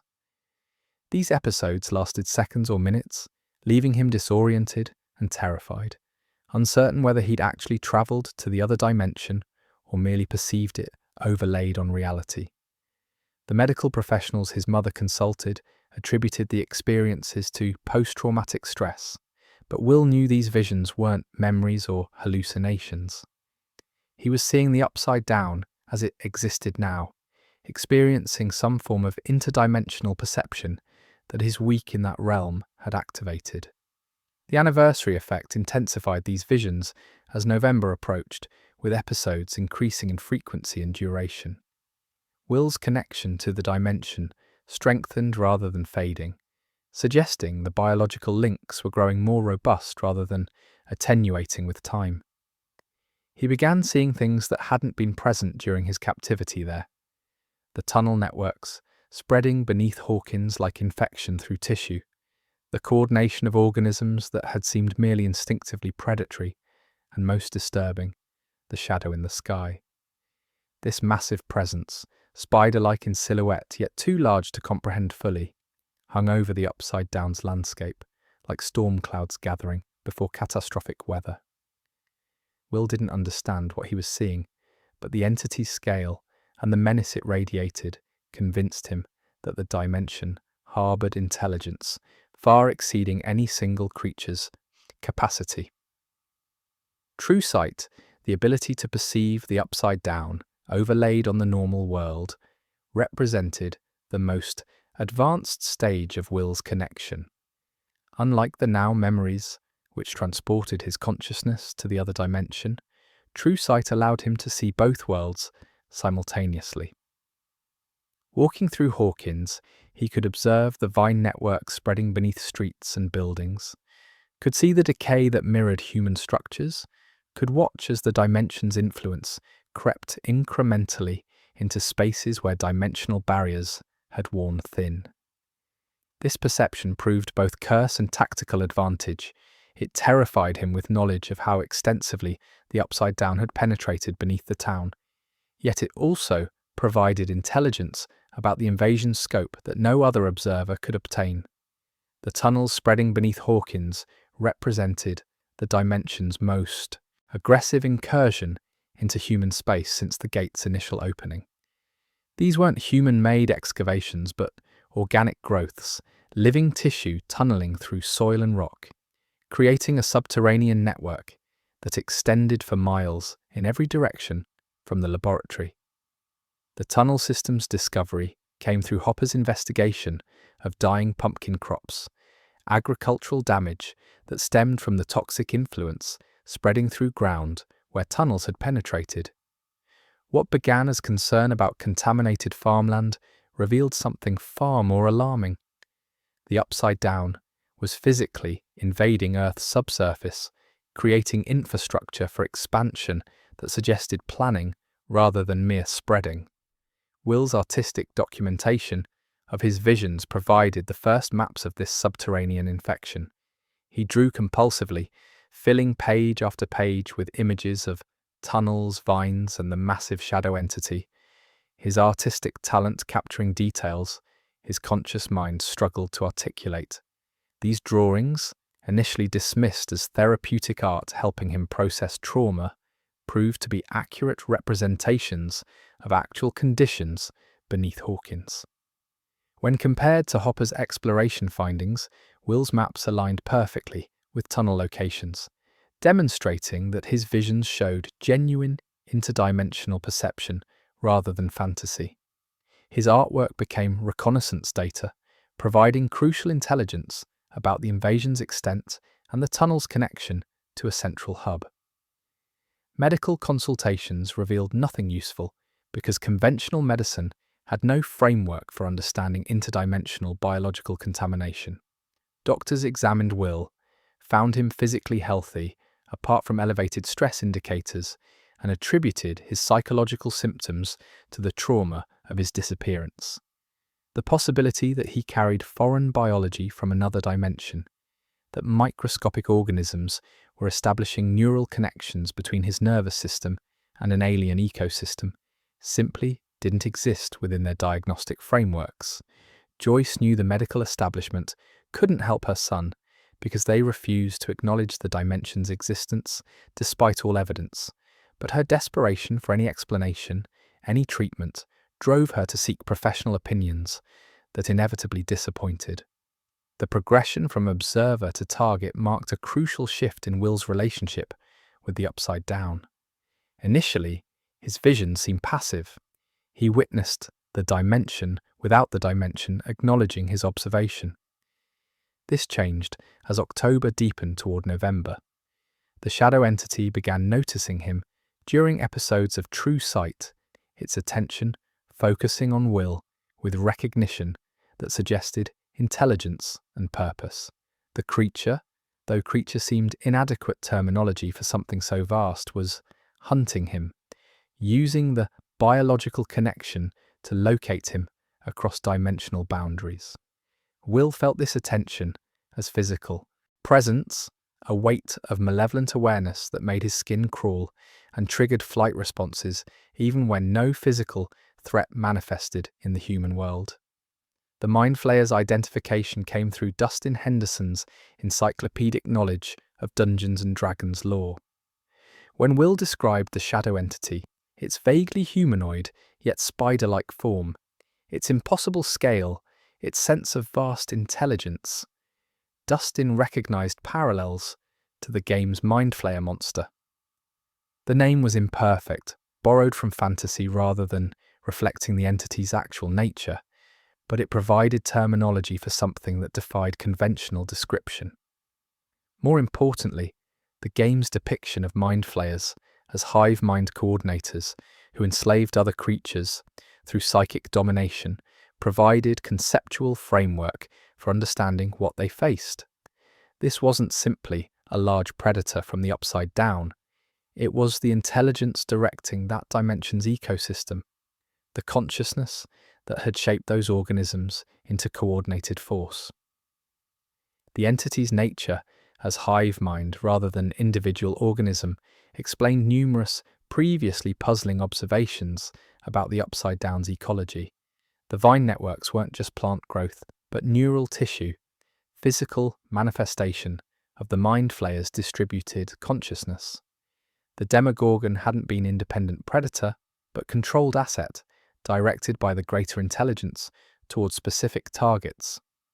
The coordination observed during Will's captivity, when creatures seemed to communicate without visible or audible signals, reflected their subordination to a single directing will.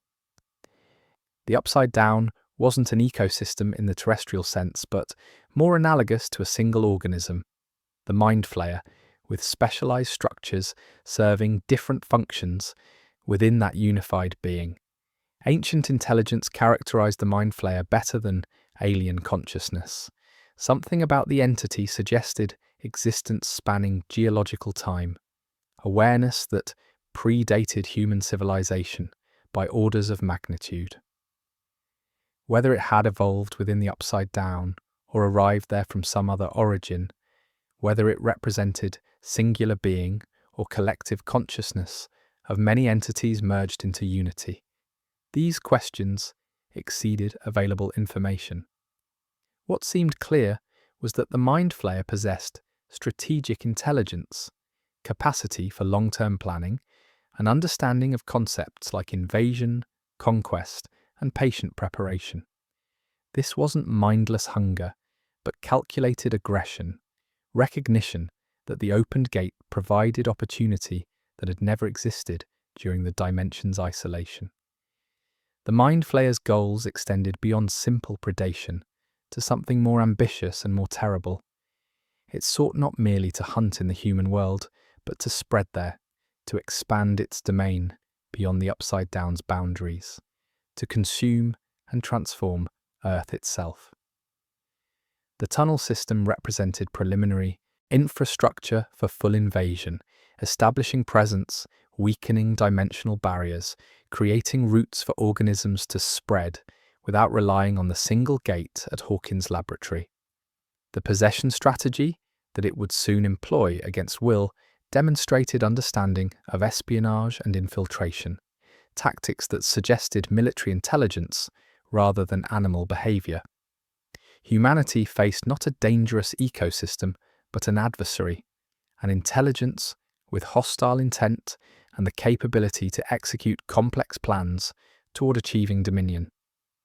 The possession began subtly in late October, as the anniversary of Will's initial abduction approached. He experienced cold sweats and episodes where his body temperature dropped precipitously despite environmental conditions. Joyce initially attributed these symptoms to illness or stress, but their increasing severity suggested something more sinister. The true possession occurred during an episode of True Sight, when Will's consciousness was most vulnerable to the Mind Flayer's attention. The entity reached across the dimensional membrane through the biological connection it had maintained, and rather than simply observing, it entered him, pushing into his mind, his nervous system, his very consciousness, with force that overwhelmed his capacity to resist.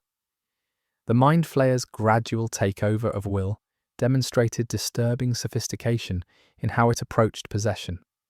Rather than immediate, complete control, which might have been detected too quickly, it insinuated itself incrementally, allowing Will's consciousness to persist while slowly expanding its own presence. This strategy served multiple purposes. It delayed detection, preventing intervention before the possession was too advanced to easily reverse. It allowed the entity to learn about human psychology, society, and weaknesses through Will's memories and perceptions, and it created spy who could observe humanity's defenses and plans without anyone recognizing the threat in their midst. The Mind Flayer was patient, willing to spend weeks establishing control rather than seizing it immediately, demonstrating planning capacity that made it far more dangerous than mere monster. Joyce's recognition of her son's possession came through maternal intuition rather than scientific observation. Will behaved normally most of the time, said the right things, maintained his relationships, but subtle wrongnesses accumulated until they could no longer be dismissed.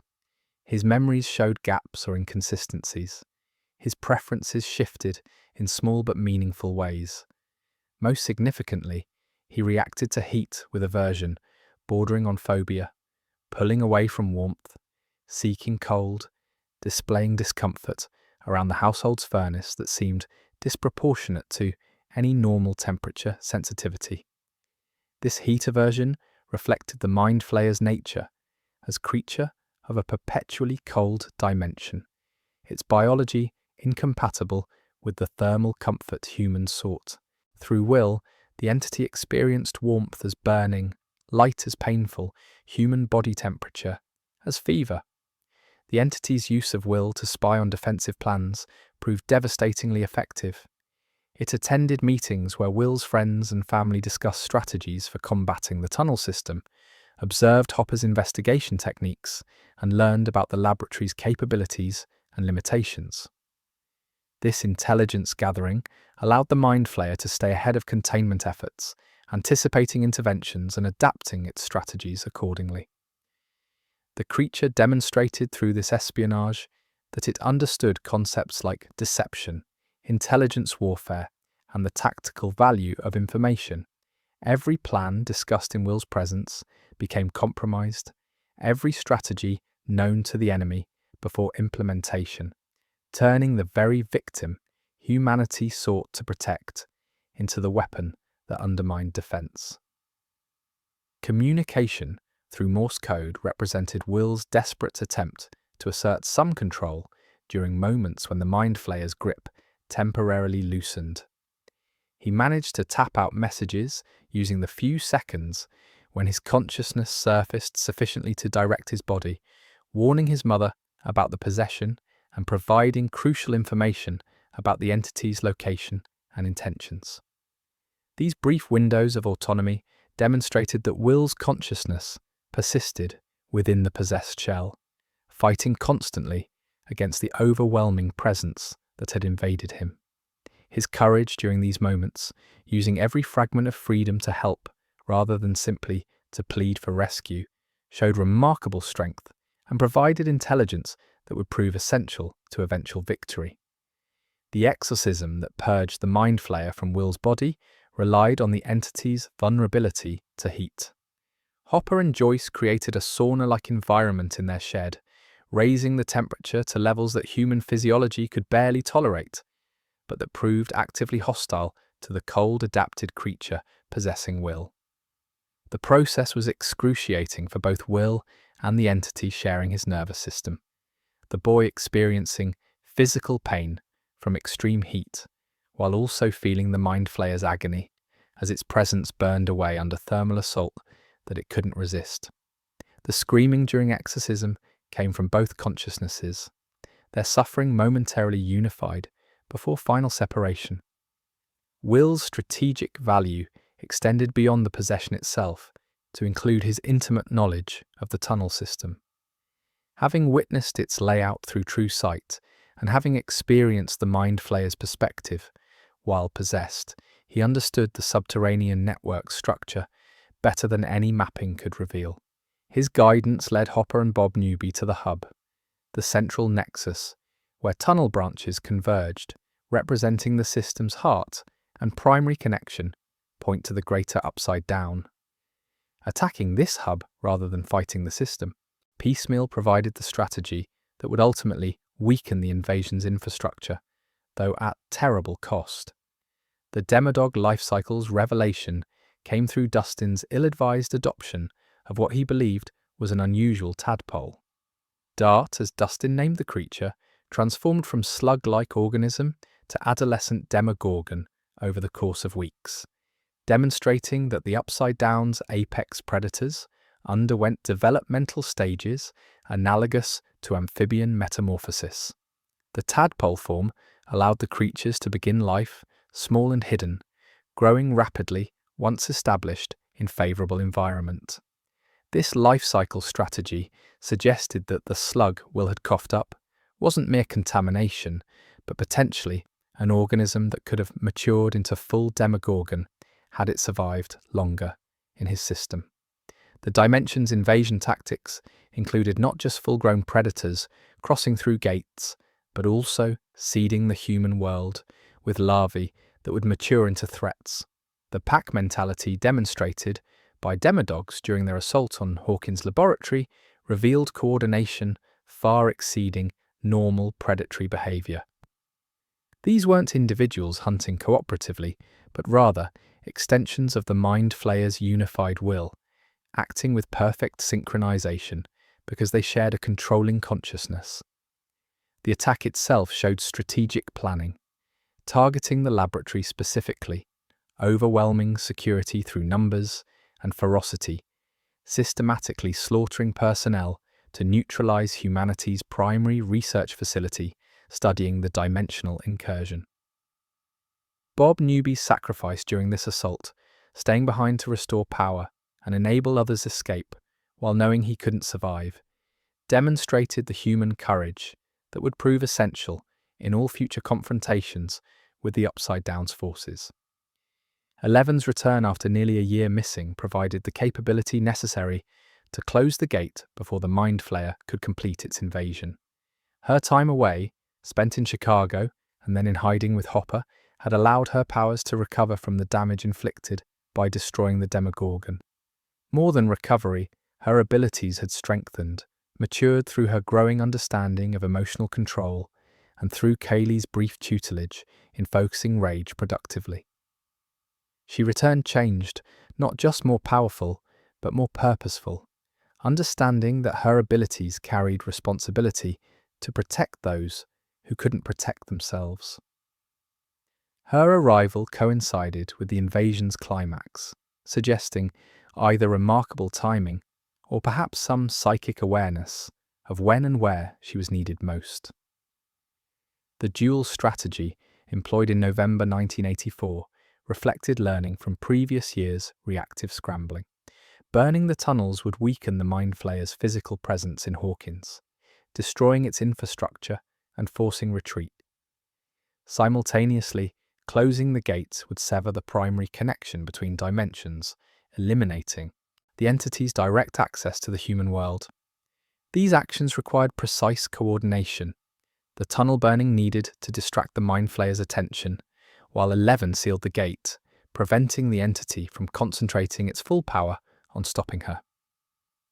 Success demanded courage from multiple groups operating simultaneously under terrible danger, each trusting that others would fulfill their roles despite no guarantee of coordination or survival. Hopper and 11's infiltration of the laboratory demonstrated how drastically the facility's security had deteriorated. The Demodog attack had killed most personnel, leaving the building largely abandoned except for automated systems and a few remaining researchers too committed or too frightened to evacuate. The gate itself had expanded dramatically over the year since its creation, no longer fitting within the original chamber, but having torn through adjacent walls and floors to create a massive portal, perhaps 20 feet across. The organic edges pulsed with unpleasant vitality, and through the opening, the Upside Down was clearly visible, not as distant realm requiring transit, but as adjacent space separated by increasingly thin membrane. The gate's expansion illustrated the fundamental instability of breaching dimensional barriers. Once opened, the tear didn't remain static, but grew organically, spreading like wound that refused to heal, or perhaps more accurately, like infection that actively resisted treatment. The laboratory's containment efforts had slowed this growth, but couldn't reverse or halt it. Left unchecked, the gate would eventually expand to consume the entire facility, then potentially continue spreading until dimensional separation in the Hawkins area ceased entirely.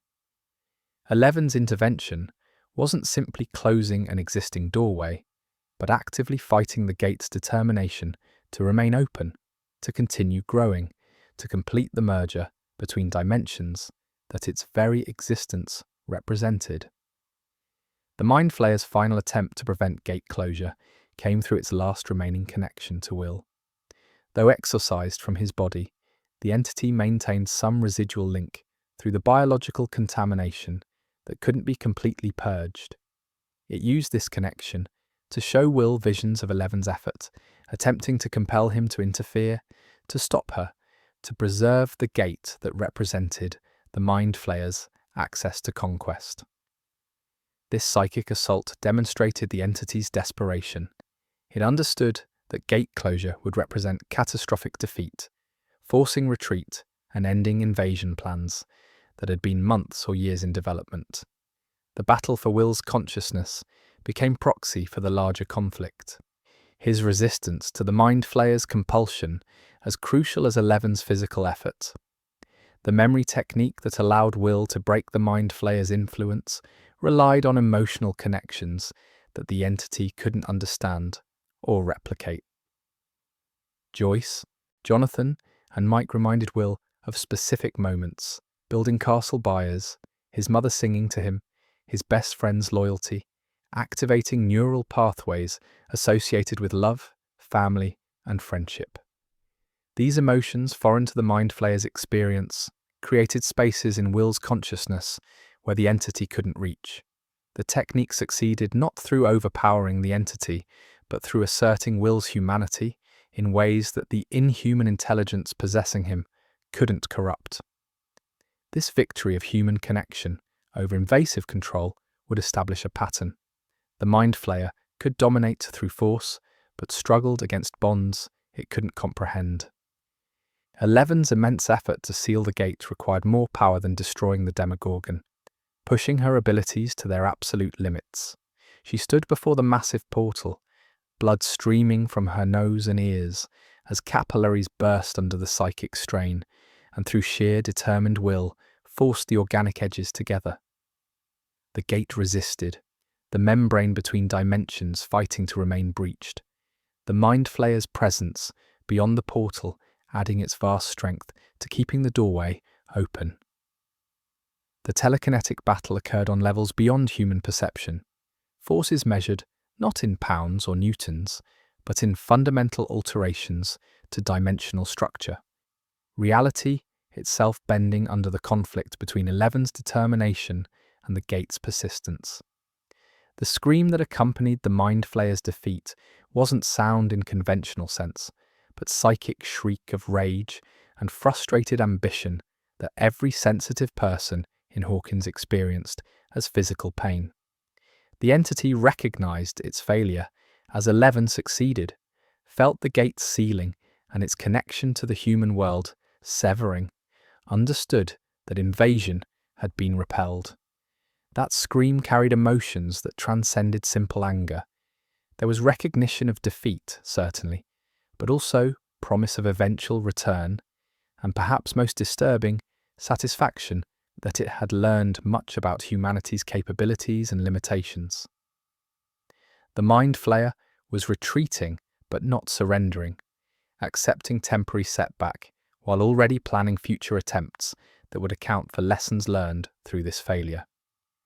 The gate's closure left visible scar, the organic tier sealed, but the wall where it had existed remained changed, marked by the dimensional breach that had torn through it. The laboratory would eventually be decommissioned and demolished, but the location itself would always carry trace of what had occurred there, a permanent thin spot in dimensional fabric, where barriers between worlds had been weakened in ways that time might never fully repair.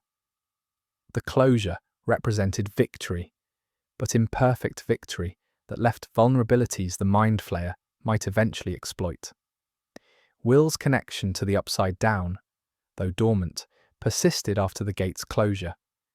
The vision ceased, the possession ended, but he remained marked by his experiences in that dimension. He could still sense the mind flayer's presence when it drew near, felt atmospheric changes when dimensional barriers thinned, and occasionally experienced flashes of that alien consciousness that had invaded his mind. These residual connections would prove both burden and asset.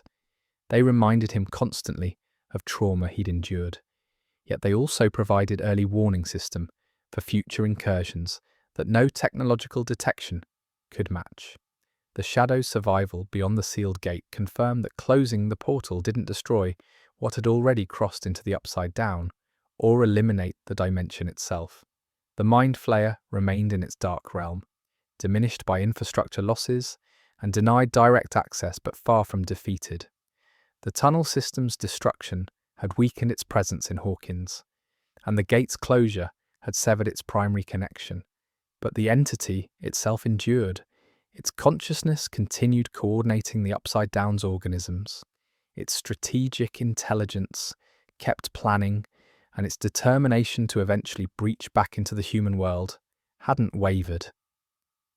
November 1984's victory had bought time, but the war was far from over. The cost of victory extended beyond Bob Newby's death to include psychological trauma for everyone involved. Will had experienced possession, violation of his consciousness, by an entity whose alien thought patterns had forced themselves through his neural pathways. 11 had pushed her abilities to their breaking point, causing physical damage that required weeks to heal. Hopper had witnessed horrors in those tunnels that would fuel nightmares for years. Joyce had watched her son suffer and nearly lost him permanently to an entity that wore his face while plotting humanity's destruction. The surviving group carried scars invisible to outsiders but permanent in their impact on personality, relationships, and capacity for feeling truly safe. The gate's closure marked humanity's first deliberate victory against the upside-down systematic invasion, yet that triumph carried unsettling implications for the future. Success had required 11's extraordinary abilities.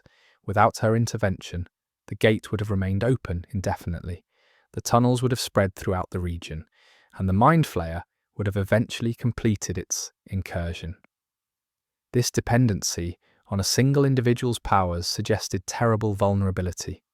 What would happen when the mind flayer returned, as it surely would, and 11 wasn't available or her abilities proved insufficient? The victory had been purchased through circumstances that might not align in future confrontations, leaving humanity dependent on factors beyond its control. The mind flayer's rage, witnessed through Will's final vision, before the connection faded completely, promised that November 1984 represented not an ending, but merely a temporary setback in the entity's long-term objectives. The intelligence that had orchestrated tunnel construction, possession strategies, and coordinated demodog attacks wouldn't simply abandon its goals because one approach had failed. It would adapt, would plan differently, would wait for opportunities that humans might not recognize until too late. The question facing Hawkins wasn't whether the mind flayer would attempt invasion again, but when, through what method, and whether humanity could muster the same convergence of capability and courage that had barely achieved November's victory. The summer of 1985 brought mall culture, new romance, and consumer paradise to Hawkins in the form of Starcourt, a gleaming temple of American capitalism that concealed beneath its polished floors the most dangerous international conspiracy the town had ever witnessed. While teenagers navigated first jobs and shifting friendships, Soviet scientists worked in secret facilities beneath the mall, attempting to tear open the very fabric of reality. This convergence of mundane adolescence and existential threat would culminate in the mind flayer's most devastating assault, proving that the Upside Down's intelligence had not forgotten, had not forgiven, and had been patiently waiting for exactly this opportunity. Soviet knowledge of the Hawkins incident stemmed from intelligence gathering that had been ongoing since the gate's initial opening. The electromagnetic disturbances in November 1983 had registered on sensitive equipment around the world, anomalies that couldn't be explained through conventional phenomena and therefore attracted attention from agencies monitoring for unusual energy signatures. The KGB maintained extensive networks within the American scientific community, and whispers about dimensional research at a small-town Indiana laboratory reached Moscow through careful cultivation of sources. What began as rumors solidified through satellite observation, intercepted communications, and human intelligence into confirmed understanding that the United States had achieved something extraordinary, access to another dimension. The arms race had always extended beyond nuclear weapons to encompass any potential advantage one superpower might gain over the other. Psychic research, weather control, submarine detection through paranormal means. The Cold War's desperation drove both nations to pursue capabilities that conventional science dismissed as impossible. Dimensional access represented the ultimate strategic advantage, offering possibilities that made nuclear arsenals seem almost conventional by comparison. The ability to move forces through alternate dimensions, to bypass defenses entirely, to access resources from parallel worlds, these prospects justified extraordinary measures and extraordinary risks. The Soviet leadership, recognizing that America had achieved breakthrough they couldn't replicate through their own research, decided that if they couldn't discover dimensional access independently, they would steal it. Starcourt Mall's construction began in 1984, financed through elaborate networks of shell corporations that concealed Soviet backing beneath layers of seemingly legitimate American investment. Mayor Larry Klein's corruption proved essential to the operation's success.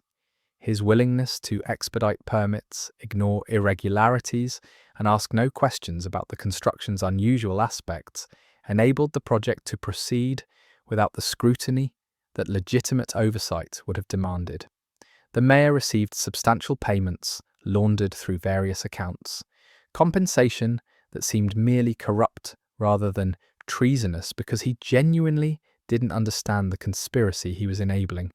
His greed made him useful tool rather than willing conspirator, though the distinction would prove meaningless when consequences arrived. The mall itself served dual purposes with remarkable efficiency. Above ground, it functioned as actual shopping centre, complete with stores, food court, and all the commercial infrastructure that made it indistinguishable from legitimate retail development. This surface operation generated actual revenue, employed real workers, and created authentic economic activity that provided perfect cover for what occurred below.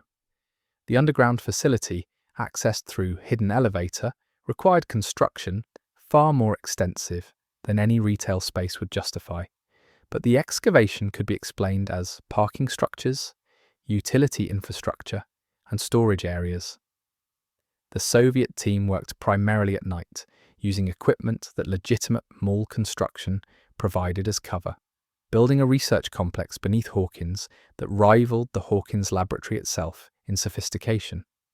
The key represented the culmination of Soviet dimensional research, a massive laser device designed to force open gates through technological means rather than psychic ability. Soviet scientists lacked access to subjects with Eleven's capabilities, so their approach relied on brute force application of electromagnetic energy focused at precise frequencies calculated to resonate with the dimensional membrane. The device was enormous, requiring the entire underground facility to house it, with power demands that would have overwhelmed normal electrical infrastructure. The solution involved tapping directly into the regional power grid, drawing electricity in quantities that created measurable fluctuations throughout Hawkins, the first clue that something unusual was occurring beneath the mall. The choice of Hawkins as the site for Soviet gate-opening attempts wasn't arbitrary, but reflected sophisticated understanding of dimensional mechanics. The original gate, though closed, had permanently altered the area's dimensional fabric. The membrane between worlds remained thinner there than anywhere else on Earth, weakened by the previous breaches in ways that might never fully heal. This residual damage made Hawkins the logical location for attempting to force open new gates. The dimensional barriers had already been compromised, requiring less energy to breach again than would be necessary in locations where the membrane remained intact. The Soviets were exploiting America's own violation of dimensional barriers, using the weakness created by Hawkins Laboratories' experiments to enable their own incursion. Scientific team composition reflected the operation's importance to Soviet leadership. The researchers sent to Hawkins represented top theoretical physicists, engineers specializing in high-energy systems, and security personnel whose job was ensuring both operational secrecy and managing the scientists themselves. Alexei, the physicist who would eventually defect and provide crucial intelligence, exemplified the team's quality: brilliant, dedicated to pure science rather than political ideology, and increasingly uncomfortable with the military applications of his research. The security presence, led by hardened officers who viewed the scientists as assets to be protected and exploited rather than colleagues to be respected, created constant tension within the facility. The hubris driving the Soviet operation mirrored the arrogance that had led Brenner to open the original gate. Both efforts assumed that dimensional access could be controlled, that opening doorways between worlds wouldn't have consequences beyond human capacity to manage. The Soviets believed their technological approach, more systematic and controlled than psychic forcing, would allow them to regulate what came through the gate and when. They planned to open the portal briefly, study what lay beyond, and close it at will, treating dimensional access as a simple door that could be opened and shut as needed.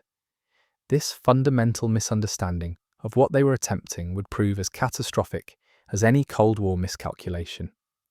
American intelligence failures allowed the operation to proceed undetected until it was nearly too late. The facility's construction occurred beneath a mall in a small town, a location so mundane that it escaped the scrutiny directed toward obvious military or research facilities. The Soviet team's discipline in maintaining operational security, combined with the legitimate business activity providing cover, created situation where traditional counterintelligence methods failed to detect foreign operation on American soil. The irony that Soviet scientists successfully built and operated a dimensional breach facility in Indiana, while American security agencies remained oblivious, would later prompt comprehensive review of how such spectacular oversight had occurred. Starcourt Mall's opening in June 1985 transformed Hawkins' retail landscape and social dynamics. The sprawling complex offered shopping, entertainment, and air-conditioned comfort that made downtown businesses seem antiquated by comparison. For teenagers, it became primary gathering place during summer. Vacation, providing employment opportunities, social spaces away from parental supervision, and the commercial abundance that defined mid-1980s American youth culture. The mall's success devastated small businesses that couldn't compete with chain stores' variety and pricing, creating economic tensions that would later contribute to the town's willingness to believe in satanic conspiracies and other explanations for events that damaged the mall's operations. The economic impact extended beyond simple competition to fundamental restructuring of Hawkins' commercial infrastructure. Family-owned stores that had served the community for generations found themselves unable to match Starcourt's prices or selection. The downtown area began dying as foot traffic shifted to the mall, creating empty storefronts and declining property values. This economic transformation, engineered to provide cover for Soviet dimensional research, inflicted real damage on working families whose livelihoods depended on businesses that predated the mall. The conspiracy's collateral damage included not just those who would die when the invasion came, but also those whose economic security was destroyed to enable the cover story. The mall's physical layout concealed the elevator access with remarkable sophistication. Multiple legitimate service elevators existed for mall operations, but one unit had been modified to descend far deeper than any retail facility required. Access required specific keycards and code sequences that prevented accidental discovery by mall employees or security personnel. The elevator's control panel looked identical to others throughout the building, with the additional functionality hidden behind panels that appeared to be standard maintenance covers. This design ensured that hundreds of people worked in the mall daily without suspecting the facility beneath their feet. Soviet operational security included provisions for dealing with civilians who became too curious or stumbled upon evidence of the underground operation. Mayor Klein's cooperation extended to suppressing investigations that might expose the conspiracy, but contingency plans existed for more direct intervention when necessary. These plans, which included capture, interrogation, and potential liquidation of American citizens on American soil, demonstrated how seriously the Soviets took operational secrecy. The willingness to escalate to violence against civilians revealed that this wasn't merely intelligence gathering operation, but active hostile action that the Soviet leadership considered worth risking international incident to protect. The key's activation in early July required weeks of calibration and testing that created detectable signatures for those who knew what to look for. Dustin Henderson's interception of Russian transmissions while testing a radio system he'd built represented extraordinary luck combined with technical skill. The coded communications, broadcast on frequencies the Soviets assumed no civilian would be monitoring, provided first indication that foreign power was operating in Hawkins. Dustin's recognition that the transmissions originated locally rather than being intercepted from distant sources, combined with his determination to investigate despite the obvious danger, initiated the civilian investigation that would eventually expose the entire conspiracy. The breakthrough occurred when the key achieved sufficient power and frequency precision to tear through the weakened dimensional membrane beneath Hawkins. Unlike Eleven's psychic forcing, which created organic opening that grew from her consciousness, the technological breach appeared more mechanical, a circular portal with hard edges that glowed with the electromagnetic radiation being pumped through it. The gate's appearance differed markedly from 1983's organic tear, reflecting the different methodology used to create it. This distinction suggested that multiple approaches to dimensional breaching existed, each producing portals with characteristics reflecting their creation method. The gate's instability became apparent immediately. Maintaining the opening required constant energy input at levels that strained even the facility's substantial power systems. If the key shut down or power failed, the gate would collapse, severing whatever had passed through and potentially causing catastrophic energy release. This dependency on continuous operation created vulnerability. The gate wasn't self-sustaining, like the psychically opened portal had become, but rather required active technological support to persist. The Soviet team recognized this limitation, but believed they could manage it through their engineering expertise and redundant power systems. The Mind Flayer's immediate awareness of the new opening demonstrated that the entity had been watching, waiting for exactly such opportunity. Though sealed away from direct access to Earth when 11 closed the 1983 gate, the intelligence had never abandoned its invasion objectives. It had spent the intervening months planning, adapting its strategies based on lessons learned from previous failures, and preparing for the moment when access would be restored. The new gate's opening was to the Mind Flayer what a lifeline is to someone drowning. Opportunity seized with desperate determination before it could be taken away again. The entity's strategic response to the new gate revealed sophisticated understanding of its tactical limitations. The portal wasn't large enough or stable enough to permit the Mind Flayer's full form to cross into the human world. Attempting to force through would likely destroy the gate and end the opportunity before invasion could succeed. Instead, the entity chose a different approach, sending pieces of itself through the opening, fragments that could possess human hosts, and use those bodies to construct a physical form in the human world. This adaptation demonstrated the Mind Flayer's capacity for creative problem-solving and willingness to fragment its own consciousness to achieve strategic objectives. The possession strategy represented evolution of tactics employed during Will's possession, refined and expanded to create an entire army of controlled hosts. The Mind Flayer's flesh, sent through the gates in particle form that could be inhaled or absorbed through skin contact, would enter human bodies and begin converting them from individuals into extensions of the hive mind. Unlike Will's possession, which had aimed at espionage and limited control, this new approach sought complete transformation, dissolving human consciousness entirely and repurposing the biological material for the entity's purposes. The strategy's horrific efficiency would soon become apparent as Hawkins' residents began disappearing or changing in ways their loved ones couldn't quite identify. Billy Hargrove's selection as Patient Zero wasn't strategic choice, but unfortunate timing. The troubled teenager, working as a lifeguard at the community pool, had stayed late one evening when the Mind Flayer sent its first substantial fragment through the gate. Billy encountered this presence in the industrial area near the steel works, drawn there by curiosity about the strange atmospheric disturbances visible in that part of town.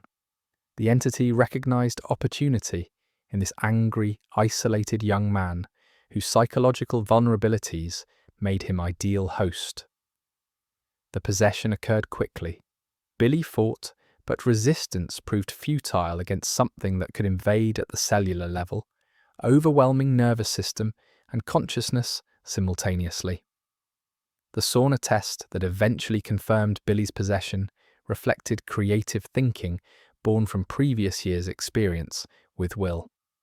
Mike Wheeler's recollection that heat had helped purge the Mind Flayer from Will suggested that elevated temperatures might reveal or combat possession. Trapping Billy in the pool's sauna and raising temperature to dangerous levels forced the entity within him to reveal itself. His superhuman strength as he fought to escape, his immunity to heat that should have rendered him unconscious, and finally his verbal threats that came from the Mind Flayer's consciousness, rather than Billy's own.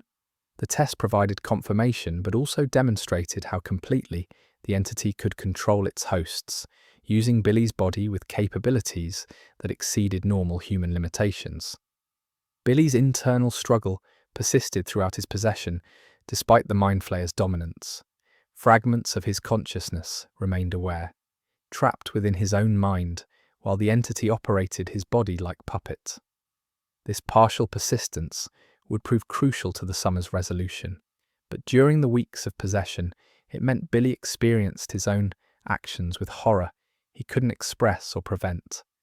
The entity used his memories, his knowledge of Hawkins and his relationships to identify other targets and plan the infection's spread.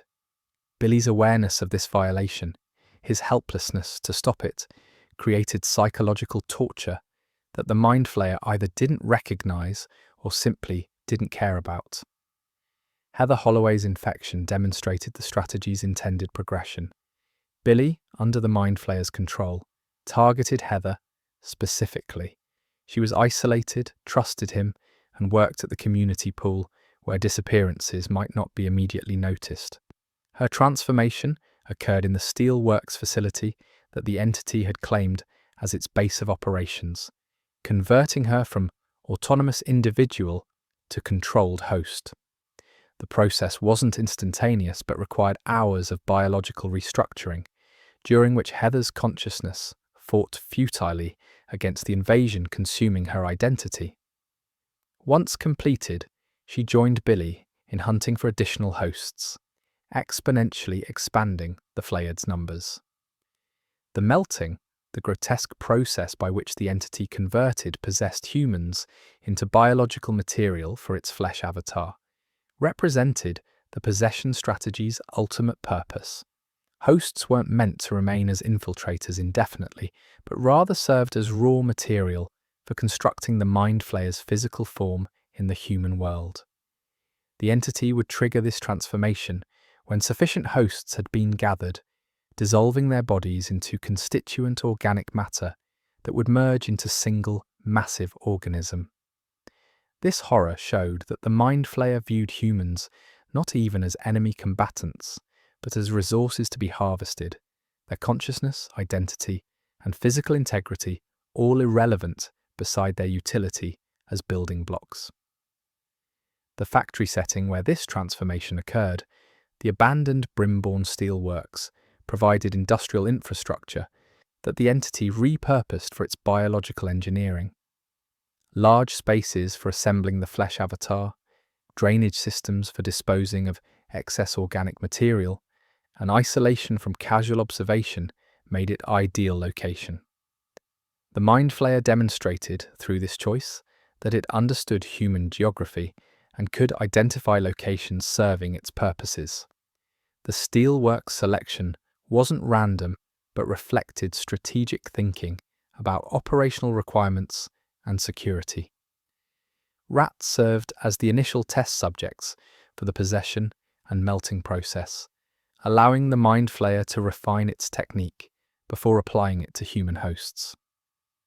The rat infestations that plagued Hawkins during early summer weren't natural population explosion, but rather the entity gathering test subjects.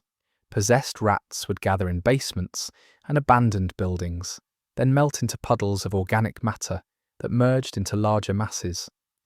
This experimentation phase, largely unnoticed by humans, preoccupied with more obvious concerns, allowed the Mind Flayer to perfect biological processes it would later employ on human victims. The grotesque assembly of the flesh avatar occurred over several weeks as more hosts were gathered, possessed, and converted. The creature that emerged from this process bore some resemblance to the Mind Flayer's shadow form from the upside down. Spider-like appendages, vaguely humanoid torso, sense of alien intelligence, but constructed from melted human and rat tissue rather than existing as pure shadow. The avatar measured perhaps 30 feet tall when fully assembled, with strength derived from the supernatural force animating it rather than merely from its biological structure. This physical manifestation in the human world gave the Mind Flayer capabilities it had lacked when operating purely through the upside-down's membrane. The flayed hive mind operated with coordination that made detecting individual cases nearly impossible until the network had grown substantially. Possessed individuals maintained normal routines, attended jobs, interacted with families. The entity was patient enough to preserve its assets rather than revealing them prematurely. This infiltration created paranoia as awareness spread that people weren't who they appeared to be, that the neighbour or co-worker might secretly serve an alien consciousness. The psychological impact of this uncertainty, the erosion of trust it created, served the Mind Flayer's purposes, even before the possessed began actively working to advance the invasion. Host preservation techniques demonstrated that the entity could be strategic about which bodies to maintain as infiltrators versus which to convert into biomass. Billy remained intact because his strength, mobility, and social position made him more valuable as field commander than as raw material. Heather survived initial waves of melting for similar reasons. Others were consumed immediately upon possession being completed, their utility exhausted the moment they'd been successfully converted.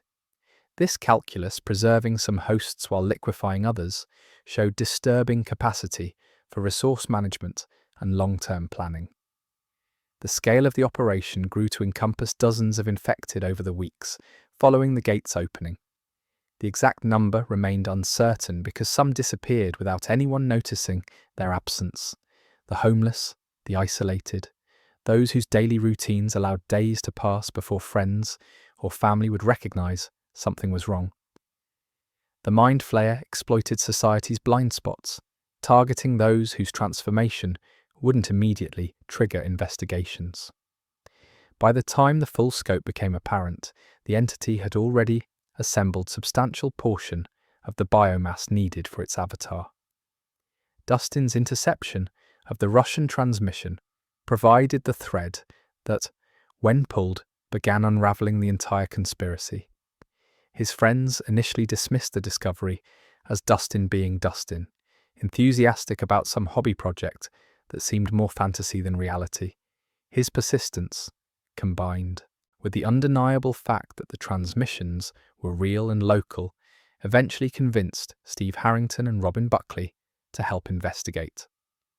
Their employment at Scoops Ahoy ice cream shop in Starcourt Mall positioned them perfectly for the reconnaissance that would expose the Soviet operation, though none of them initially connected Russian activity to the supernatural threats Hawkins had faced previously.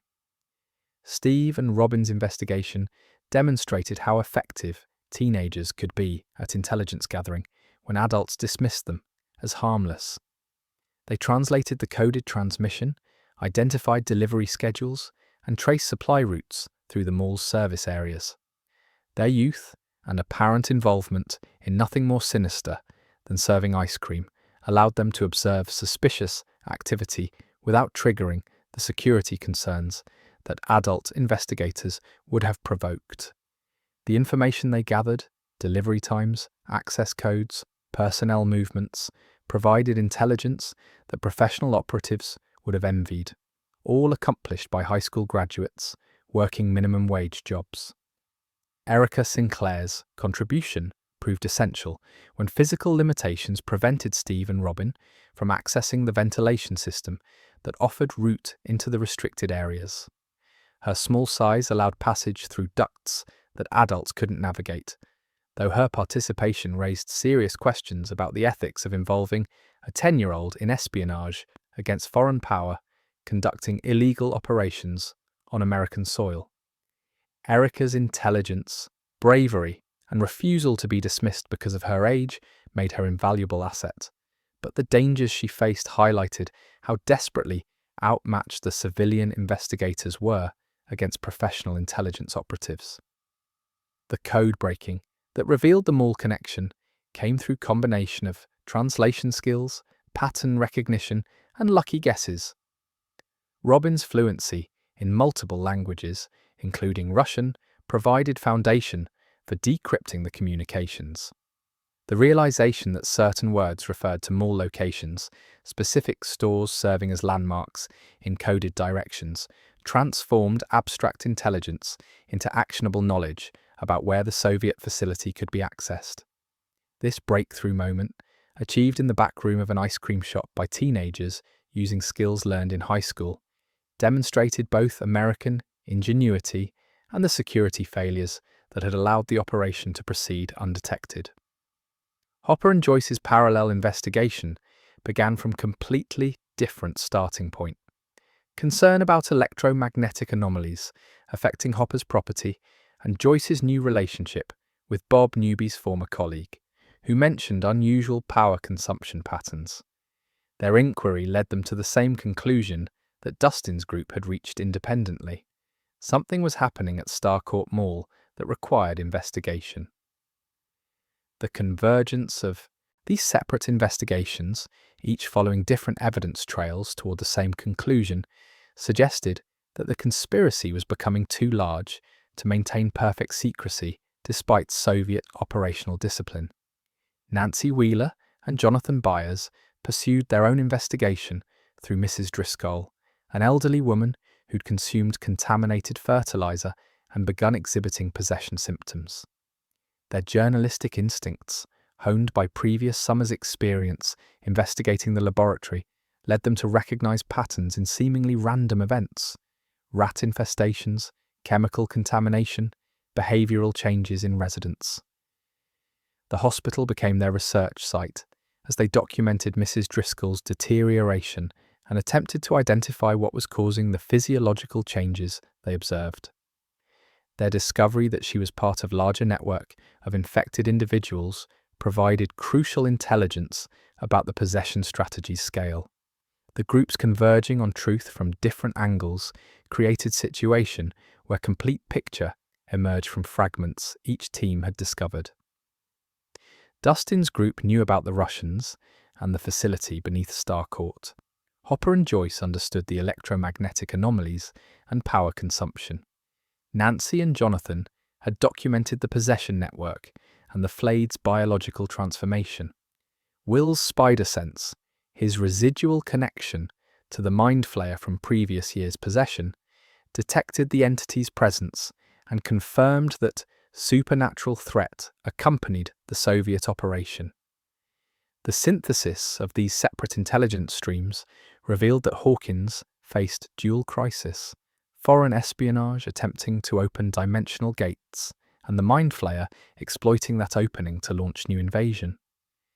Eleven's powers had been weakening throughout the summer, a development that wouldn't be fully understood until later, but that critically undermined humanity's defensive capabilities. Her ability to move objects, to access psychic perception, and to combat supernatural threats had provided margin of victory in previous confrontations. The degradation of these abilities, whether from overuse, from the gate's closure having affected her connection to the source of her powers, or from some other cause, meant that she couldn't simply close the new gate as she had the previous one. This vulnerability forced reliance on conventional means and human courage rather than superhuman intervention. Will's spider sense functioned as early warning system throughout the summer, providing detection capabilities that no technology could replicate. His ability to feel the mind flayer's presence, to sense when the entity was near or when possessed individuals approached, gave his friends crucial seconds of warning in dangerous situations. This residual connection, unwanted legacy of his possession, transformed from pure liability into tactical asset. The irony that the entity's violation of Will's consciousness created the very capability that would help defeat it wasn't lost on those who understood the situation fully. The race against time intensified as both the Soviet gate-opening efforts and the mind flayer's possession network approached critical thresholds. The Soviets were preparing to fully open and stabilize the gate, enabling sustained access to the Upside Down for study and potential weaponization. The mind flayer was gathering final hosts needed to complete its flesh avatar, after which it would no longer need to maintain secrecy and could attack openly. These parallel timelines converging toward catastrophe created urgent pressure to act before either threat reached fruition.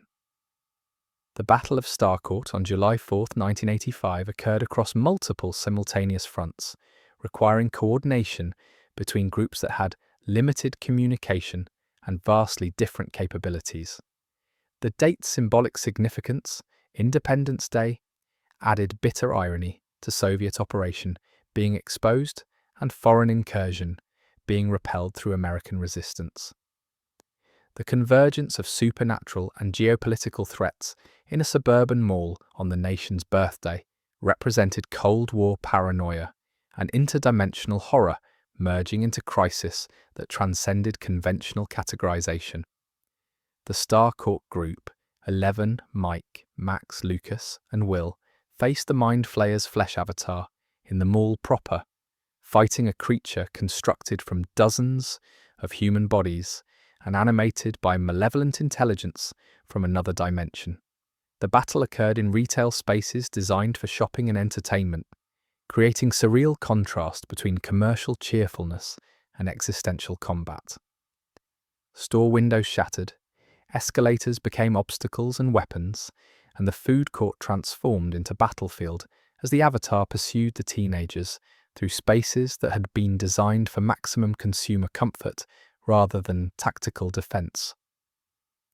The Soviet facility assault required Hopper, Joyce, and Murray Bauman to infiltrate the underground complex, navigate past guards trained in counterintelligence and combat, and reach the control room where the key could be shut down. This mission represented direct action against foreign military installation on American soil, an operation that would normally require special forces but instead fell to police chief, retail worker, and conspiracy theorist. Their success would depend less on tactical superiority than on improvisation, determination, and willingness to take risks that professional soldiers might correctly identify as suicidal. Steve, Robin, Dustin, and Erica worked to evacuate the mall's civilian population while managing their own escape from Soviet security forces who'd identified them as threats to operational secrecy. The chaos of the 4th of July celebration, with hundreds of shoppers and families crowding the mall for holiday festivities, created both cover and complication. Getting people to evacuate without causing panic that might lead to more casualties than the threats themselves represented delicate balance between urgency and crowd control. Billy's redemption arrived in the moment when the Mind Flayer directed him to kill 11, who had been weakened by the Flesh Avatar's attacks and could no longer defend herself. The entity's complete control over Billy should have made the outcome certain.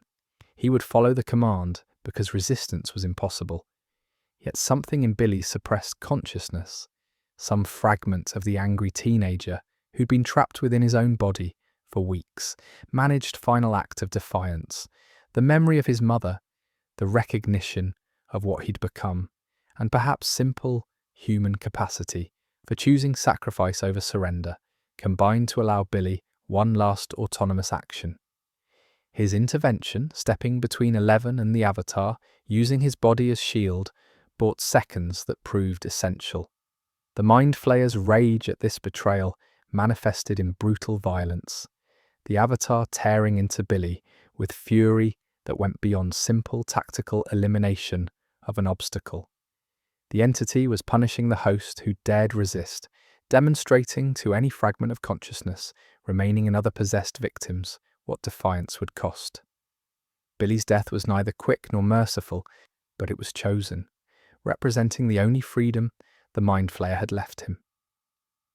His final words to Max, apologizing for everything he'd done, both under possession and before, provided closure that his life had rarely offered.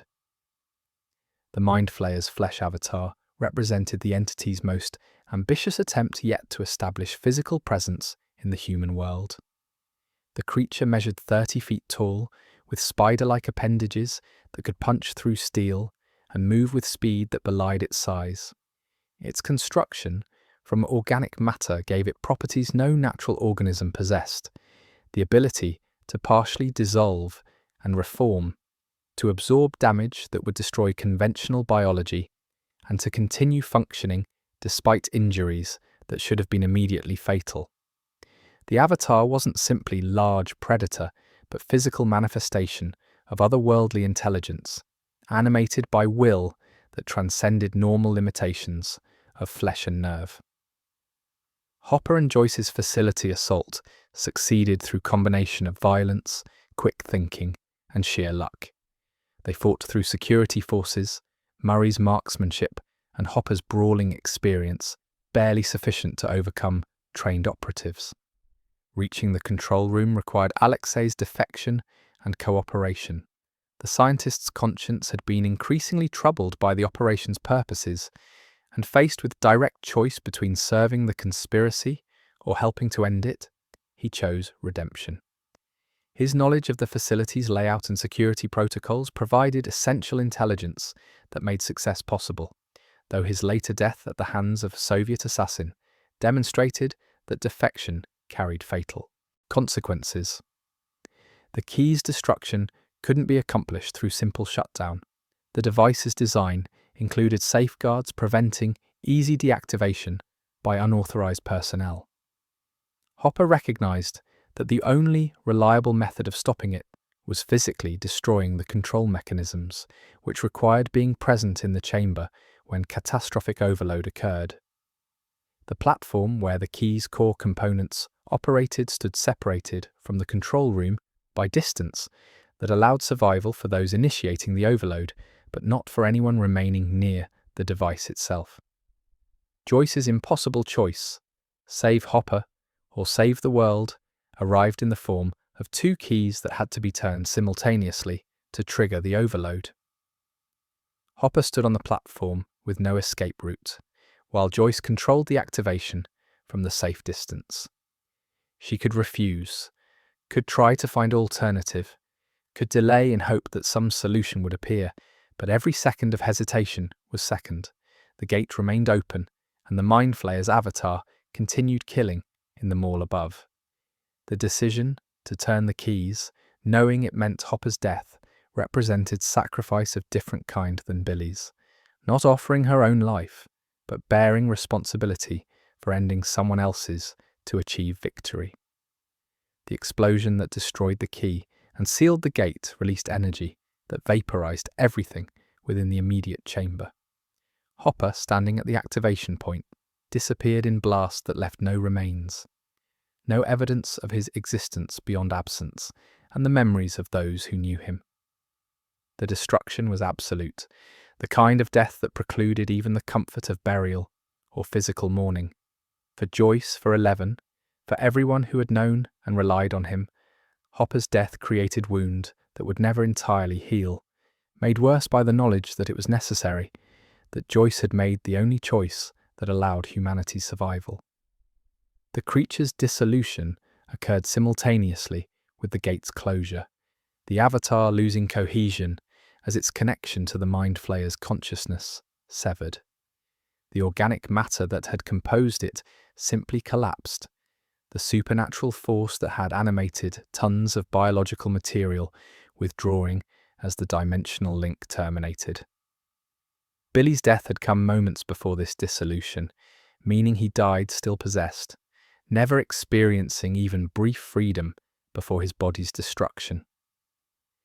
The other flayed, those who hadn't yet been converted into biomass, survived the closure but emerged traumatized by memories of possession and actions they'd been forced to commit. The cover story that emerged, mall fire caused by electrical malfunction, satisfied those who hadn't witnessed the supernatural elements directly. The building's extensive damage, the casualties and the chaos could all be explained through conventional disaster narrative that was psychologically easier for most residents to accept than truth about Soviet conspiracies and interdimensional monsters. This public fiction allowed Hawkins to process the tragedy through familiar frameworks while concealing the reality that would have challenged fundamental assumptions about world and safety. The public memorial honored official victims of the mall fire without acknowledging the true nature of their deaths or the heroism displayed by those who'd fought to protect them. Billy Hargrove was mourned by family and friends who would never know about his final act of redemption. Hopper's name appeared on the casualty list as police chief who died in the disaster, with no mention of his sacrifice in preventing dimensional catastrophe. The gap between public narrative and private truth created isolation for survivors who couldn't share their grief openly or explain why certain losses felt heavier than others. Private grief among those who knew the truth proved complicated by the secrecy necessarily maintained. 11 mourned Hopper as father figure who'd given her first experience of genuine family love, but she couldn't explain to outsiders why his loss devastated her so completely. Max grieved Billy with understanding of his redemption that no one else possessed, knowing that his final moments had shown the brother he might have been if life had been less cruel. Joyce carried guilt alongside sorrow, the knowledge that she'd activated the mechanism that killed him, even though the decision was correct and necessary. The Byers family's decision to leave Hawkins in autumn 1985 reflected the accumulated weight of trauma the town had inflicted. Joyce had lost Bob Newby the previous year, and now Hopper. Will had been possessed twice, violated by an entity that had invaded his consciousness and used his body as weapon. Jonathan had witnessed horrors that no high school graduate should have to process. The family needed distance from the location where so much suffering had occurred, needed to build lives somewhere that didn't carry constant reminders of what they'd survived. Their departure left holes in the community of those who knew the truth, friendships strained by geographical distance during an era when long-distance communication wasn't instantaneous or free. Eleven's powerlessness created additional reason for leaving beyond simply accompanying the buyer's family. Whatever had been degrading her abilities throughout the summer had progressed to complete loss. She couldn't move objects, couldn't access psychic perception, couldn't defend herself or others through the capabilities that had defined her existence. This vulnerability made staying in Hawkins dangerous if new threats emerged, and it represented identity crisis for someone whose entire self-concept had been built around her powers. The move offered opportunity to discover who Jane Hopper could be when she wasn't 11 the psychic weapon, though that process of self-discovery would prove challenging and painful. The dimension's apparent sealing through the key's destruction created hope that this closure would prove more permanent than the previous one. The technological gate had been destroyed completely rather than merely closed, eliminating the apparatus that had forced it open and theoretically removing any mechanism by which it could reopen in that location. This optimism, while understandable, ignored fundamental reality that dimensional barriers in Hawkins had been compromised multiple times, creating weaknesses that existed independent of any specific gate. The membrane between worlds had been torn, sealed, and torn again, each violation leaving scars that made future breaches more likely rather than less. 8 months would pass before the next crisis, the longest peaceful period Hawkins had known since 1983. This interval allowed for rebuilding, for processing trauma, for attempting return to normalcy that felt increasingly like self-deception. The town's visible wounds healed. Starcourt Mall stood as burned ruin eventually demolished, but other infrastructure recovered. The invisible wounds persisted. Nightmares, hypervigilance, fractured trust, and constant awareness that peace was probably temporary.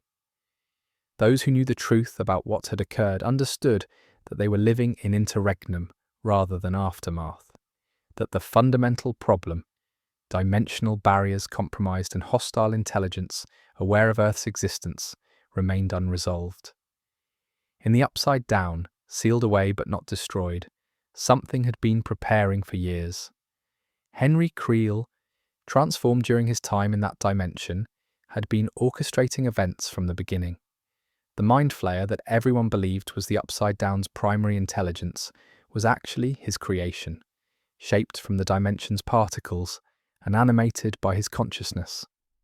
This truth, which would only be revealed in 1986, meant that the entire conflict had been one man's revenge plot expanded to cosmic scale. The summer's events had delayed his plans, but provided valuable intelligence about humanity's capabilities and weaknesses. The next time gates opened, they would do so, according to his design, through mechanisms that couldn't be stopped by simply destroying technology or closing dimensional tiers. The true architect of the Upside Down's invasions was about to reveal himself, and his emergence would make previous threats seem almost manageable by comparison. March 1986 shattered Hawkins' hard-won peace, with a series of murders so brutal and inexplicable that the town descended into panic, paranoia, and a manhunt for a killer who existed between dimensions. What began as seemingly unconnected deaths would reveal the Upside Down's most terrifying truth. The dimension's intelligence was not an alien entity, but a human consciousness, twisted by decades of isolation and hatred. 1. The first test subject, the massacre architect, the presence that had shaped the dimension since 1979, was about to make himself known as Vecna, the 5-star general of the Mind Flayer's army, and his revenge would threaten not just Hawkins, but the fundamental barrier between worlds. Chrissy Cunningham, died on March 21st in Eddie Munson's trailer, her body found in contorted position that suggested death through physical impossibility rather than violence. Her bones had shattered from within, breaking in patterns that no external force could have produced. Her eyes had ruptured, leaving empty sockets that seemed to stare at horrors invisible to those who discovered her. The scene defied forensic explanation. There was no weapon, no sign of struggle beyond the final moments of agony, no physical cause that could account for the systematic destruction of her skeletal structure while leaving skin largely intact. The Hawkins Police Department, still recovering from Chief Hopper's loss, approached the investigation with assumptions about drug deals gone wrong or cult activity, conventional explanations for unconventional death. The curse mechanics would only become clear after additional victims revealed the pattern. Before death, victims experienced visions, waking nightmares of their worst memories, their deepest guilts, their most traumatic experiences, replayed with intensity that blurred the line between recollection and reliving. These episodes increased in frequency and severity over days, accompanied by physical symptoms, including nosebleeds, headaches, and episodes where the victim would enter trance state, completely unresponsive to external stimuli. The final vision proved fatal, lasting minutes during which the victim's body would levitate before the grotesque breaking occurred. Bones snapping in sequence from extremities toward core, eyes destroyed last, as if the killer wanted them to witness their own destruction. Max Mayfield's investigation began not from law enforcement training, but from personal connection to trauma and guilt. Her stepbrother Billy's death the previous summer had left psychological scars that manifested in nightmares, isolation, and depression that her mother and friends struggled to address. When she learned that Chrissy had been seeing the school counselor about similar symptoms, visions, headaches, sense of being watched, Max recognized parallels to her own experiences. Her research uncovered that Fred Benson, a student from the school newspaper, had been exhibiting identical warning signs before his death, and that both victims shared psychological profiles characterized by unresolved trauma and survivor's guilt. Fred Benson's death on March 22nd confirmed the pattern while eliminating alternative explanations. He died at the same location where he'd been involved in a fatal car accident that killed another student the previous year. Trauma he'd never processed, guilt he'd never resolved. The specificity of location suggested the killer knew intimate details about Fred's psychological state and could manipulate him into visiting sites of maximum emotional vulnerability. The murder occurred in daylight on a public road, yet no witnesses observed anything unusual until Fred's body was discovered in the same contorted state as Chrissy's. The killer could apparently strike anywhere, any time, with complete impunity from observation or intervention. The victim profile that emerged from analysing Chrissy and Fred's backgrounds suggested psychological vulnerability as selection criterion. Both had experienced significant trauma, Chrissy from her mother's eating disorder and the pressure it created, Fred from the accident he'd caused. Both carried guilt they couldn't articulate or resolve. Both had been seeking help but finding it inadequate to address the depths of their suffering. The killer wasn't selecting randomly, but identifying people whose psychological wounds made them susceptible to whatever method of attack was being employed. This recognition that trauma made someone a target created additional anxiety for survivors of previous supernatural events, all of whom carried psychological scars that might qualify them as potential victims. Eddie Munson's framing for murders he didn't commit reflected both unfortunate circumstance and the community's existing prejudices. Eddie sold drugs, marijuana primarily, occasionally harder substances to those who sought them, making him a familiar figure to troubled teenagers seeking escape from psychological pain. Chrissy had come to his trailer to purchase something that might quiet the visions tormenting her, making Eddie the last person to see her alive, and the first person police suspected when her body was discovered.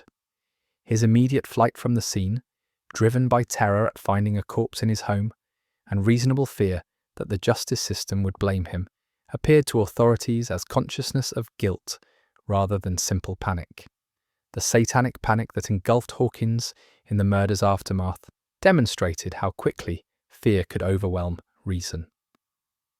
Eddie's leadership of the Hellfire Club, a Dungeons & Dragons group that met weekly to play fantasy games, became evidence of occult activity in the fevered imagination of community members seeking explanations for inexplicable deaths. The game's use of demons, magic, and moral ambiguity in storytelling was misinterpreted as literal devil worship, with Eddie cast as cult leader orchestrating ritualistic murders. This hysteria, encouraged by moral entrepreneurs like Jason Carver, who had his own reasons for wanting someone to blame, transformed frightened teenager into town's most wanted fugitive. Jason Carver's vigilante campaign originated from genuine grief that curdled into destructive obsession. Chrissy had been his girlfriend, the relationship representing one of the few aspects of his life where he felt genuine connection rather than merely performing the role of star athlete and community golden boy. Her death shattered him, and finding explanation became psychologically necessary, even if that explanation required accepting that she'd been involved with people and activities he'd never suspected. Eddie became focus for Jason's rage because blaming supernatural forces would require accepting that the world operated on principles beyond his understanding or control, while blaming a human perpetrator allowed him to take action, to fight back, to impose some order on chaos that threatened his sanity. The police investigation's inadequacy stemmed from fundamental inability to conceive of supernatural causation. Detectives examined crime scenes, interviewed witnesses, pursued leads, all based on assumption that Chrissy and Fred had been killed through conventional means that forensics could eventually identify. The physical evidence, or rather, the lack of any evidence suggesting how the murders were committed, baffled experienced investigators who had no conceptual framework for killed by visions induced from another dimension. Their failure wasn't incompetence, but rather the limitation of worldviews that couldn't accommodate the actual threat Hawkins faced. The party's return to supernatural investigation occurred despite Eleven's continued absence in California and Will's physical distance from Hawkins. Mike, Dustin, Lucas, and Max remained, along with newer members like Steve Harrington and Robin Buckley, who'd been initiated into the truth through previous crises. This group, operating without the psychic abilities that had provided crucial edge in past conflicts, had to rely on research, pattern recognition, and willingness to believe impossible explanations that authorities dismissed. Their investigation proceeded in parallel to police work, following different evidence toward conclusions that conventional law enforcement couldn't reach. Nancy Wheeler and Robin Buckley's investigation at the Pennhurst Asylum represented crucial breakthrough in understanding the murder's origin. Following leads about similar deaths in the 1950s, they interviewed Victor Creel, the sole survivor of the Creel family massacre that had occurred in 1959. Victor had spent decades institutionalized, convicted of murdering his wife and daughter despite his consistent claims that a demon had killed his family while he watched helplessly. His account described lights flickering, objects moving, his family members levitating before their bodies were destroyed in manner identical to the recent victims. The parallels were too precise to be coincidental. Victor's description of events that night painted picture of systematic psychological torture preceding physical murder. Each family member had experienced visions of their traumas and fears before being killed, his wife seeing manifestations of past losses, his daughter confronting anxieties about her future. The demon, as Victor characterized it, seemed to know intimate details about each victim's psychology and to take pleasure in exploiting those vulnerabilities before delivering death. He had survived only because the entity apparently chose to leave him alive, to suffer with the memories, or perhaps because his trauma from the war had already broken him in ways that made him less satisfying as victim. Robin's revelation, connecting the timeline to laboratory records, proved essential to identifying the true perpetrator. Victor's son Henry, supposedly deceased in the aftermath of the family murders, had actually survived and been taken to Hawkins' laboratory. The dates aligned. Henry disappeared from official records in 1959, and Subject 1 appeared in laboratory files shortly thereafter. The boy who'd killed his family using psychic abilities had become Brenner's first test subject, launching the program that would eventually produce 11 and open the gates to the Upside Down. This connection meant the current murders weren't perpetrated by random supernatural entity, but by someone with direct ties to the laboratory, to Brenner, and to the dimension itself. Henry Creel's childhood had been marked by the manifestation of abilities he couldn't control and didn't understand, combined with psychological characteristics that even in youth suggested profound abnormality. He experienced empathy not as connection to others' suffering, but as intrusive knowledge of their thoughts and feelings, information that allowed him to manipulate and eventually destroy. His family's move to Hawkins in 1959 wasn't coincidence, but seemed to have been drawn there by something in the town's location. Whether some natural thin spot in dimensional barriers, or simply random chance that would later seem meaningful in retrospect. The house they purchased would become site of his first murders, and eventually the location where his consciousness would maintain strongest connection between dimensions. The massacre of his family represented Henry's decision that the normal life his parents tried to force him into was cage rather than protection. He viewed his mother's attempts at maintaining routine and normalcy as oppression, his father's trauma-induced emotional distance as weakness, his sister's conventional concerns as evidence of inferior consciousness. The killings demonstrated his power while eliminating what he perceived as obstacles to becoming what he believed he was meant to be. That he was 11 years old when he systematically murdered most of his family suggested pathology so profound that conventional psychological categories seemed inadequate. Brenner's recruitment of Henry after the murders reflected the researcher's willingness to work with profoundly damaged subjects if their abilities warranted the risk. He recognized in Henry exactly what the boy was, a sociopath with extraordinary psychic powers, someone whose lack of empathy made him ideal for experiments that required pushing boundaries normal ethics would forbid. The relationship between Brenner and Henry was never paternal despite Brenner's insistence that subjects call him Papa. It was transaction between two individuals who understood they were using each other, Henry gaining resources and protection, Brenner gaining subject whose abilities exceeded anything he'd previously encountered. The truth about Henry Creel as Subject 1 recontextualized everything known about the laboratory's history and the Upside Down's emergence. He'd been there from the beginning, the template against which all other subjects were measured. The massacre of September 1979, initially attributed to Henry's attack on the other children, took on different significance when understood as culmination of years of resentment and planning. Eleven's desperate use of power to stop him, opening that first brief gate and banishing him to the Upside Down, hadn't killed him but had given him exactly what he'd ultimately wanted. Escape from human world into dimension, where his power could reshape reality according to his will. Vecna emerged from the name the party gave to the entity based on Dungeons & Dragons terminology, but the being himself was Henry Creel, transformed by 7 years in the Upside Down. The dimension's hostile environment should have killed him within hours, but his psychic abilities allowed him to survive, to adapt, and eventually to dominate. The toxic atmosphere that would poison normal humans became element he could breathe. The cold that would induce fatal hypothermia became comfortable temperature.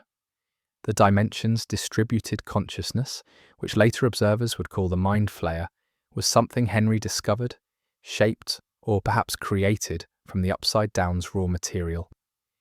He moulded the dimension to his consciousness, imposing order on what had been merely hostile ecosystem. The physical transformation Henry underwent reflected both the dimension's corruption and his own will reshaping his body to match his internal conception of himself. Burned and desiccated, his appearance suggested mummification combined with partial fusion with the dimension's organic material. The vines that covered everything in the Upside Down had grown into and through him, making him simultaneously separate organism and extension of the dimension's neural network. His eyes had taken on appearance of someone who'd seen things human consciousness wasn't meant to process. He'd become something between human and embodied dimension, retaining his consciousness and identity while transcending the physical limitations that had constrained him in the human world. 7 years of isolation and evolution in that dark realm had allowed Henry to develop capabilities far exceeding what he'd possessed as Subject 1. Where he'd once moved objects and invaded thoughts, Vecna could reach across dimensional barriers to kill from the Upside Down without needing to physically manifest in the human world. Where he'd once required proximity to his victims, he could now target anyone whose psychological profile matched his criteria regardless of distance. The dimension itself had become extension of his will, its organisms acting as his agents, its spaces serving his purposes, its very structure reflecting his consciousness imposed upon it. The Mind Flayer revelation transformed understanding of everything that had occurred since 1979.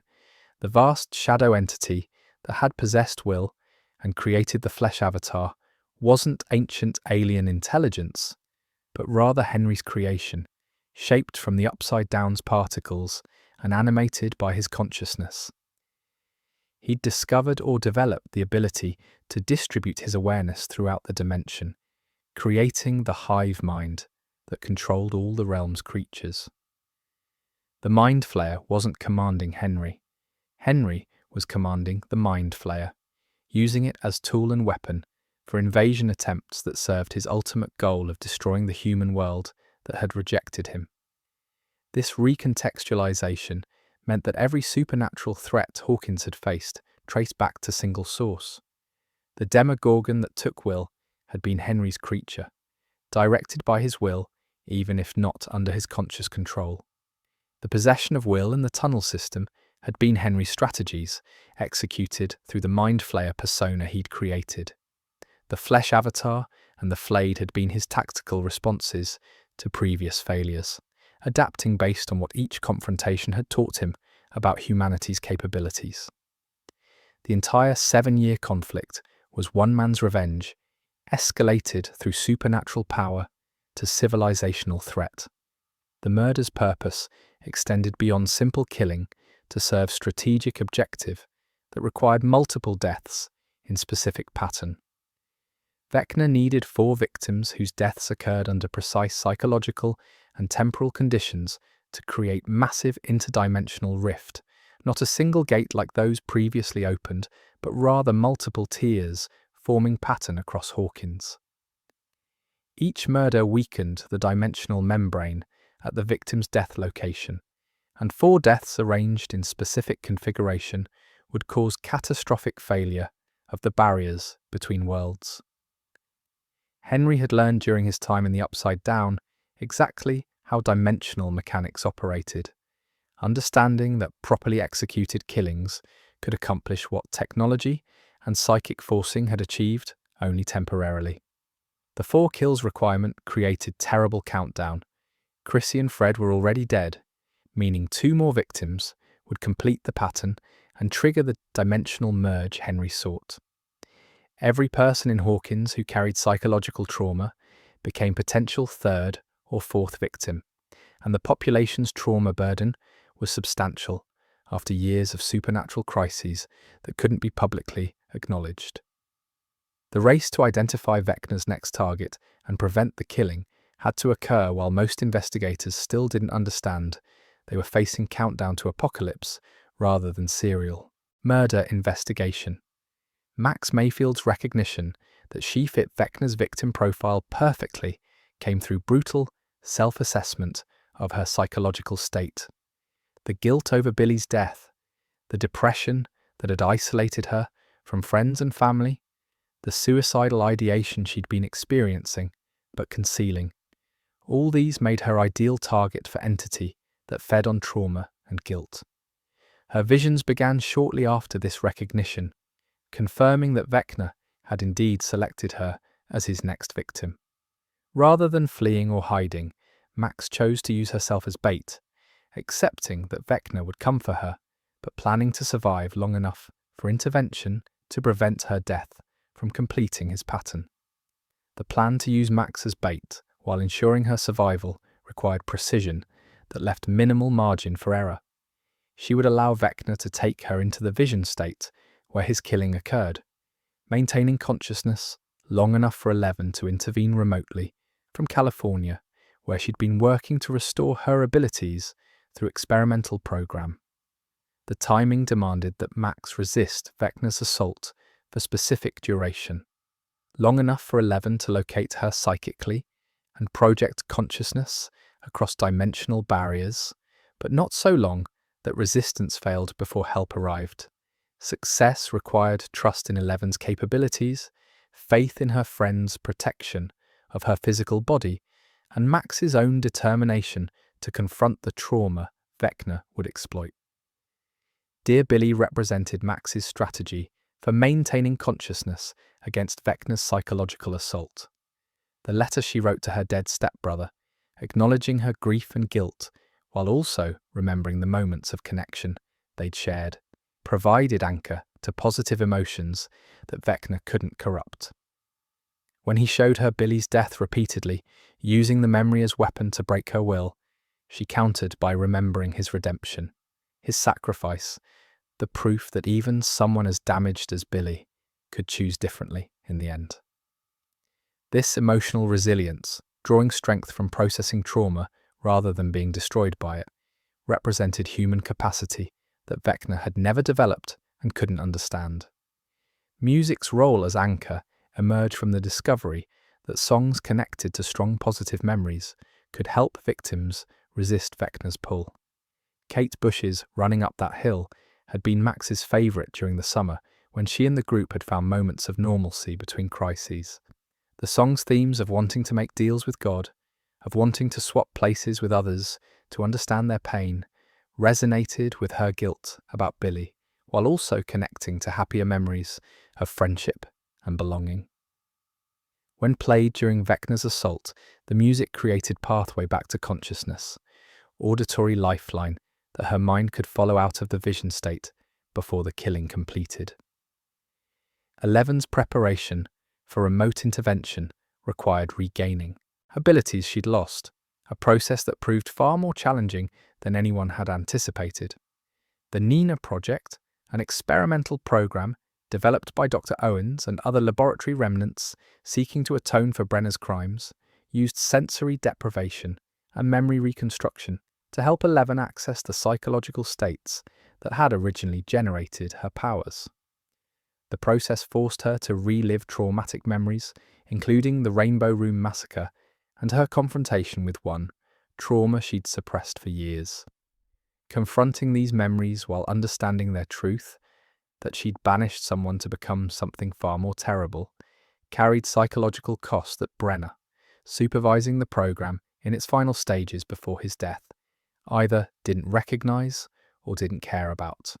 California's role in the broader confrontation created logistical challenges that required remote coordination across thousands of miles. Eleven couldn't simply travel to Hawkins when the crisis escalated. The timing didn't permit it, and her presence in the Nina facility was necessary for the specific type of psychic projection the intervention required. She would fight Vecna not by traveling to Hawkins, but by projecting her consciousness from California into the mindscape where his attacks occurred, engaging him in psychic combat, while her body remained in sensory deprivation tank half a continent away. This unprecedented use of her abilities carried risks that couldn't be fully assessed before attempting it.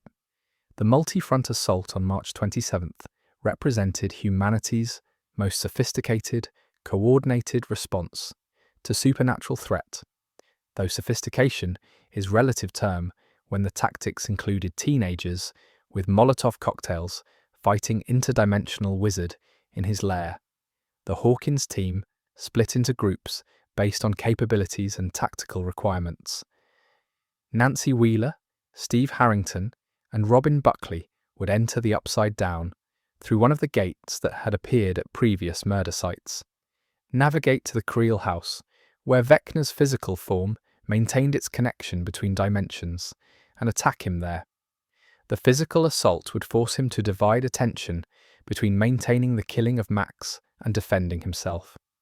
Lucas Sinclair and Erica Sinclair would protect Max's physical body while she served as bait in the human world, ensuring that no one could harm her during the vulnerable trance state and ready to revive her if she died before Eleven's intervention succeeded. Dustin Henderson and Eddie Munson, understanding that Vecna's creatures would attempt to prevent the assault on Creel House, volunteered to create diversion, drawing the Demobat swarms away from the main team's approach through attention-getting noise and movement that would be impossible to ignore. This sacrifice play required accepting that survival was unlikely, though neither fully articulated this awareness, to avoid the emotional weight of acknowledged final goodbyes. The Russia subplot, which had been developing in parallel since Hopper's supposed death, intersected with the Hawkins crisis through mechanisms that demonstrated how interconnected the Upside Down's influence had become. Hopper had survived the key's destruction by jumping through the gate moments before the explosion, finding himself trapped in the Soviet Union where he'd been captured and imprisoned. His escape, aided by Joyce Byers and Murray Bauman, who'd discovered he lived, coincided with the Hawkins assault through timing that seemed either remarkable coincidence or evidence of some deeper pattern.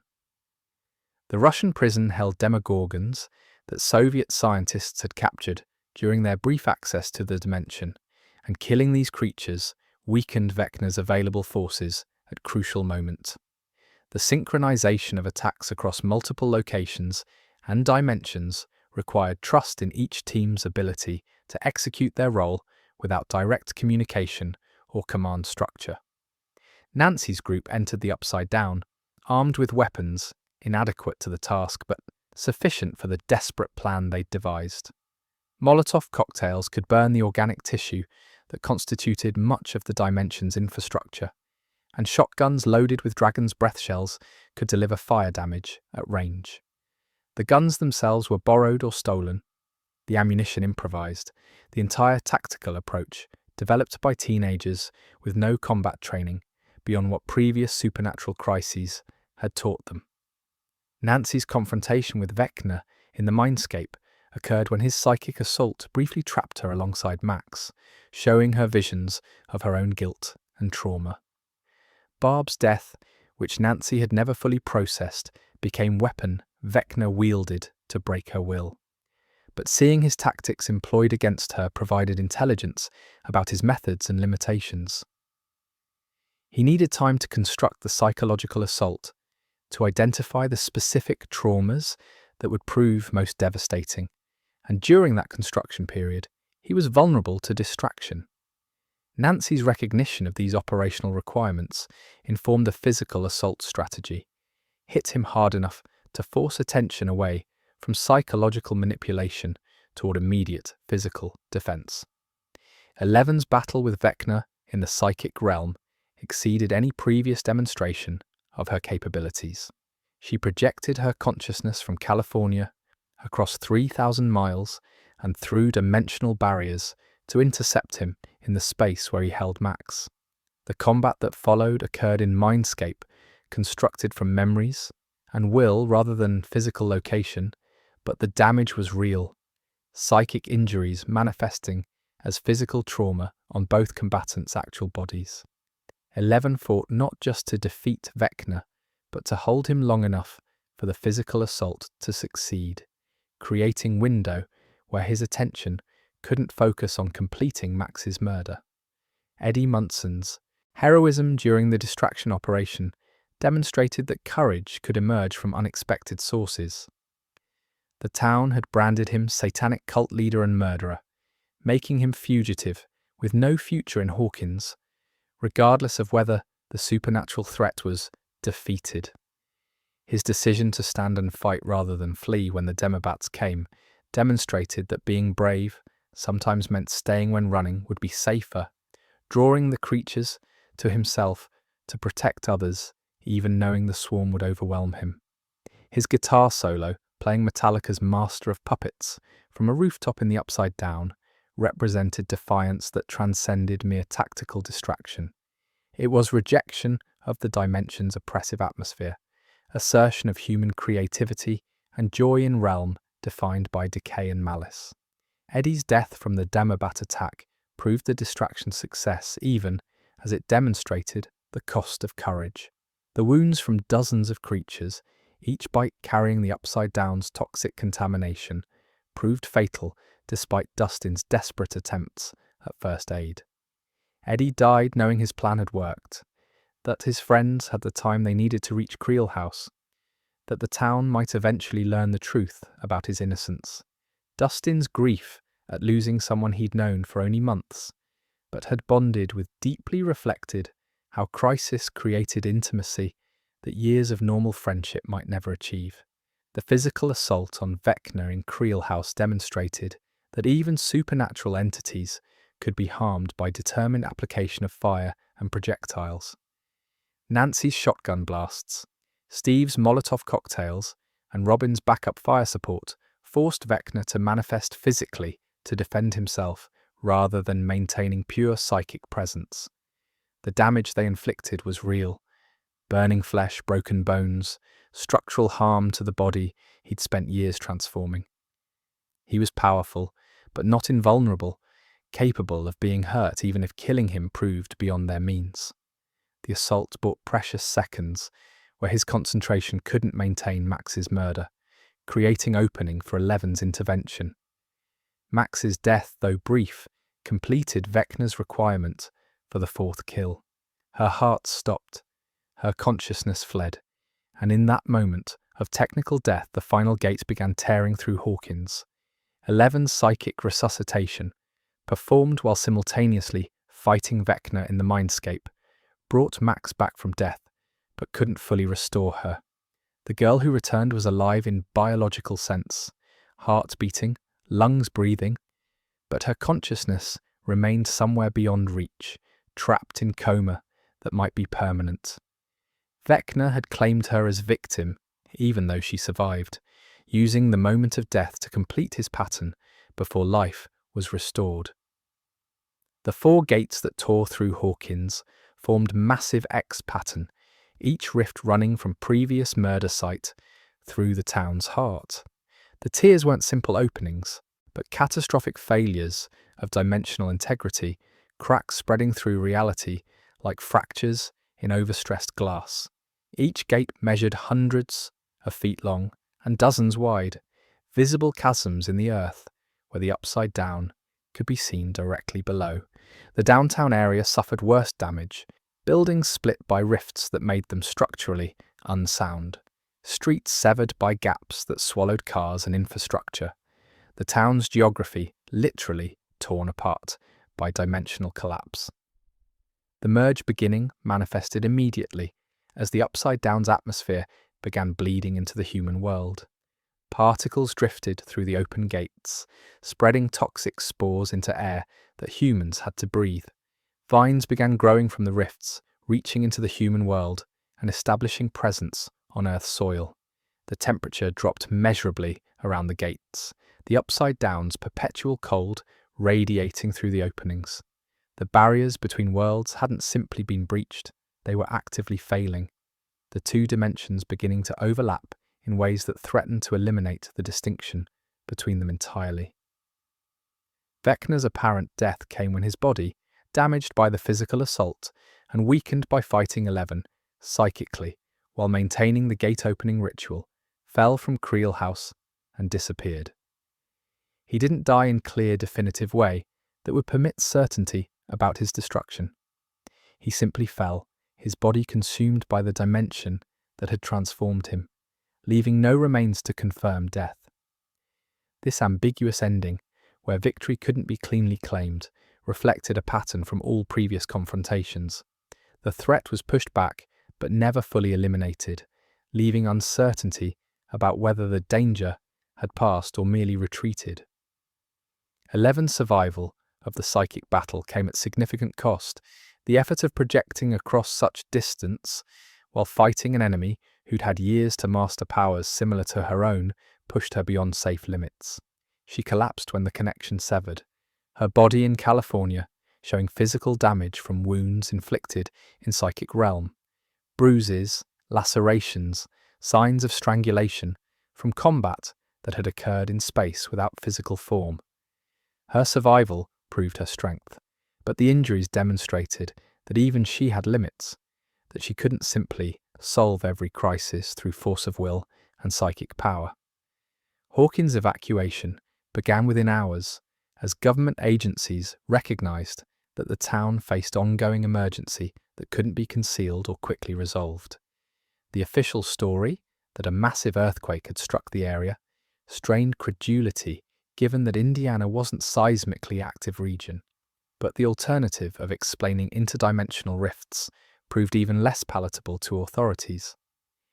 FEMA established camps for displaced residents, cordons were erected around the worst affected areas, and efforts began to assess whether the town could be salvaged or should be permanently abandoned. The government's cover story satisfied those who hadn't witnessed supernatural elements, though survivors who'd seen the truth struggled with official narrative that denied what they'd experienced. Calling the rift's earthquake damage when they clearly showed another dimension visible at the bottom required cognitive dissonance that some residents couldn't maintain.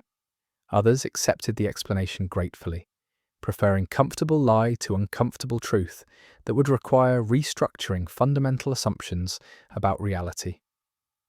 The divide between those who knew and those who didn't know but suspected created social tensions that years of community building couldn't easily bridge. The upside-down's particles drifting through the rifts introduced foreign biology into Earth's atmosphere that would have consequences no one could fully predict. People breathing near the gates inhaled spores that might colonize lung tissue. Plants exposed to the particles began showing mutations, their growth patterns changing in ways botanists couldn't explain. Animals avoided the areas around the gates instinctively, recognizing threat that humans' rational minds often dismissed until too late. The ecological impact of dimensional contamination would unfold over years, creating questions about whether Hawkins could ever be truly habitable again. Vecna's survival, though unconfirmed, seemed probable to those who'd fought him. His body had disappeared into the dimension, rather than remaining as corpse to document his death. The Mind Flayer continued existing in the Upside Down, suggesting that the consciousness Henry had shaped or created persisted. Most tellingly, the gates remained open rather than sealing when he fell, implying that his will continued maintaining them even if his physical form had been destroyed.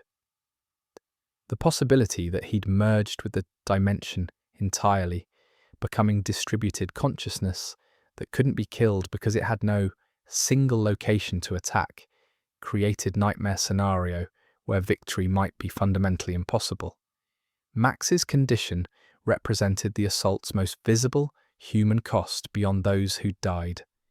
Alive but unreachable, her body maintained by medical technology, while her consciousness remained wherever Vecna had trapped it during those final moments before death. 11 searched for her daily through psychic projection, diving into spaces between consciousness and void, finding only emptiness where Max should be. The vigil maintained by Lucas, who visited constantly despite lack of response, demonstrated loyalty that transcended rational hope, commitment to someone who might never return to experience that dedication. The final battle had delayed apocalypse rather than preventing it, and this limited success carried implications for how humanity might respond to what came next. The gate stood open, growing slowly but measurably as the merge continued its progression. The upside downs influence expanded daily, particles spreading further from the rifts, vines growing deeper into human territory, the cold extending its reach. Containment proved impossible with current technology, and permanent sealing seemed beyond human capability. The question facing Hawkins, and potentially the wider world if the merge accelerated, was whether humanity could adapt to coexistence with another dimension, or whether the overlap would prove incompatible with human survival. 2 days after the assault, as government established quarantine zones and survivors gathered in refugee camps, the town's defenders faced uncomfortable recognition of their situation. They'd stopped Vecna's immediate plan, prevented whatever instantaneous catastrophe he'd sought through the 4 gates opening simultaneously, but the outcome still represented catastrophic failure of dimensional integrity. The gates remained open because closing them was beyond their capabilities. Max lived but remained trapped in unreachable consciousness. Eddie Munson had died defending a town that still considered him murderer. The dimensional barrier's failure promised ongoing deterioration that might prove unstoppable. The Battle of the Creel House ended without clear victory, and perhaps that was the most frightening revelation of all, that humanity could fight perfectly, could sacrifice everything, could demonstrate remarkable courage and determination, and still face defeat because the enemy operated on scale beyond human capacity to combat.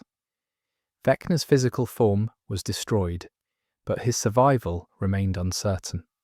Max lived, but her consciousness retreated to depths beyond recovery.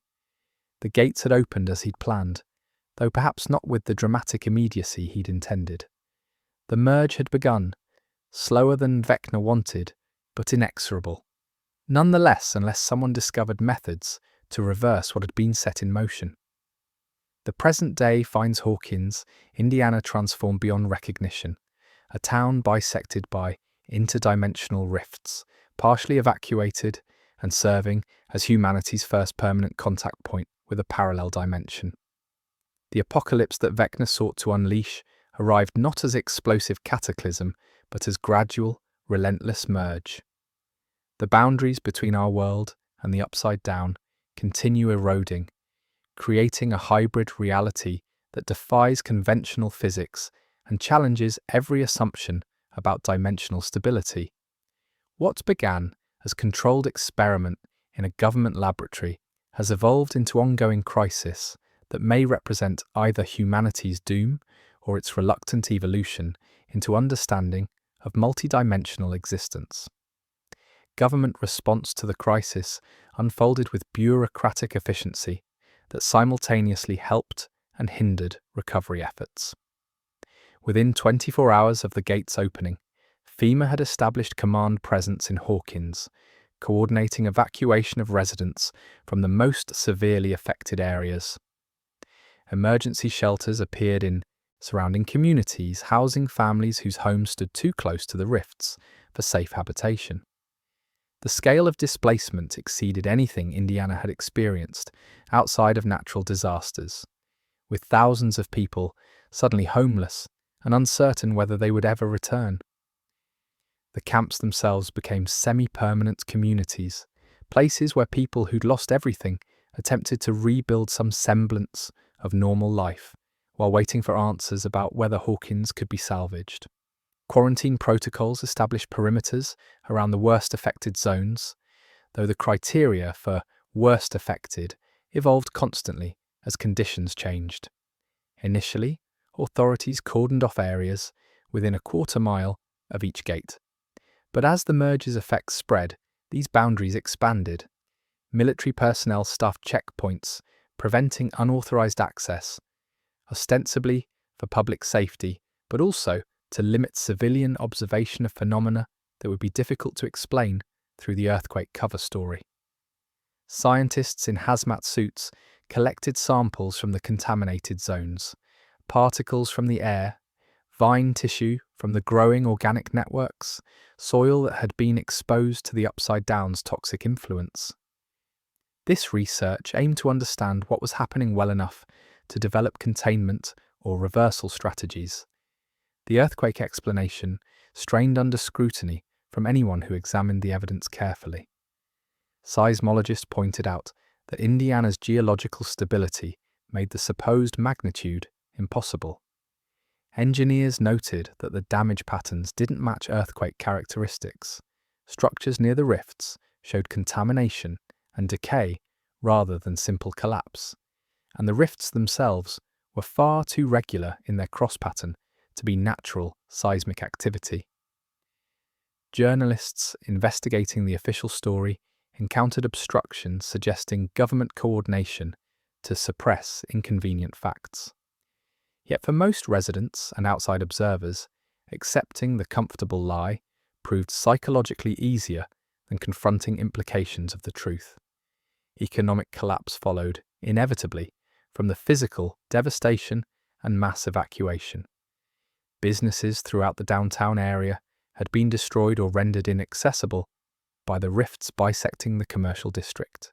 Even establishments outside the direct damage zones suffered as customer base disappeared, and infrastructure supporting commerce, roads, utilities, supply chains became unreliable. Family Video, which had survived Starcourt Mall's brief dominance, finally closed when the rifts made its location untenable. The Hawk Theatre, survivor of decades of changing entertainment preferences, stood as hollow shell, split by dimensional tier. These closures weren't simple business failures, but erasures of community landmarks that had anchored Hawkins' identity. Social fragmentation occurred along multiple fault lines, creating divisions that might never heal completely. Those who'd witnessed supernatural elements firsthand formed one community, bound by shared knowledge that couldn't be publicly discussed. Those who'd been evacuated but hadn't seen the rifts directly constituted another group, dependent on second-hand reports and government statements. A third category included people who'd remained in Hawkins despite the official evacuation recommendations, either from stubbornness, poverty, or refusal to abandon homes regardless of danger. These groups viewed each other with suspicion, born from different experiences and different understandings of what the town faced. Families separated by evacuation struggled with decisions about whether to remain together in displacement or allow some members to return when authorities eventually permitted limited re-entry. Parents with school-aged children faced choices about whether to enroll them in new schools, in safe communities, or maintain hope of return and educational continuity. Elderly residents, particularly those who'd lived in Hawkins their entire lives, experienced the displacement as existential loss. Not just homelessness, but severing of connections to place that had defined their identity. The psychological toll of this disruption, while less visible than the physical destruction, inflicted damage that would persist long after any structural repairs. The ongoing merge manifested through multiple observable phenomena that worsened gradually rather than catastrophically. Particles from the Upside Down drifted through the rifts with the prevailing winds, creating visible haze in areas downwind from the gates. These spores, which had been confined to the other dimension until the rifts opened, now spread throughout the region. Air quality monitoring detected concentrations of organic compounds that didn't match any known terrestrial biology. Residents and researchers working near the contaminated zones developed respiratory irritation, and longer-term health effects remained unknown but concerning. The X-shaped rift pattern measured approximately 2 miles across at its widest extent, with each arm of the cross extending from a murder site through the town centre. Aerial photography revealed the devastation's scope, a perfect crosshatch carved through Hawkins as if marked by giant blade. The rift's edges didn't remain stable but expanded measurably, growing outward at rate of several inches per day. This slow but consistent expansion suggested that without intervention, the tears would eventually consume the entire town, potentially continuing beyond Hawkins' boundaries into surrounding areas.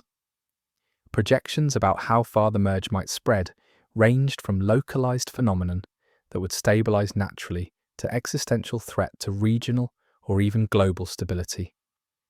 Environmental effects extended beyond the visible contamination. Temperature measurements showed persistent cooling in areas near the gates, with the upside down's perpetual cold radiating through the openings and affecting local weather patterns. Electromagnetic disturbances scrambled electronic devices within certain distances of the rifts, making communication and monitoring equipment unreliable precisely where they were most needed. Compass needles spun wildly near the gates, unable to find magnetic north against the dimensional interference. These phenomena created zones where normal technology failed, requiring adaptations or accepting reduced capability. Flora and fauna responded to the dimensional contamination in ways that disturbed ecologists, attempting to document the changes. Plants growing near the rifts displayed mutations, accelerated growth in some cases, necrotic decay in others, and occasionally characteristics that seemed to blend terrestrial and upside-down botanical traits. Animals avoided the contaminated zones almost universally, their instinctive threat detection more reliable than human rational assessment of danger. The few domestic animals that had remained in the evacuation zones and survived showed behavioral changes, increased aggression, disrupted circadian rhythms, and physiological stress indicators suggesting ongoing exposure to environmental toxins. Time distortion remained theoretical rather than confirmed, but researchers noted instruments near the gates displaying inconsistent readings that could indicate temporal anomalies. Clocks synchronized before being placed near rifts would show different times when retrieved, with variations of seconds to minutes despite identical exposure periods. Whether this reflected actual temporal disturbance or merely electromagnetic interference with mechanical and electronic timekeeping remained debated. The implications if time truly flowed differently near dimensional boundaries would require revising fundamental physics, though such revision might be necessary regardless, given that parallel dimensions confirmed existence already challenged conventional understanding. The creep described how the Upside Down's territory expanded through mechanisms beyond simple enlargement of existing gates. Vines grew from the rifts into the human world, establishing presence that spread independently of the tiers themselves.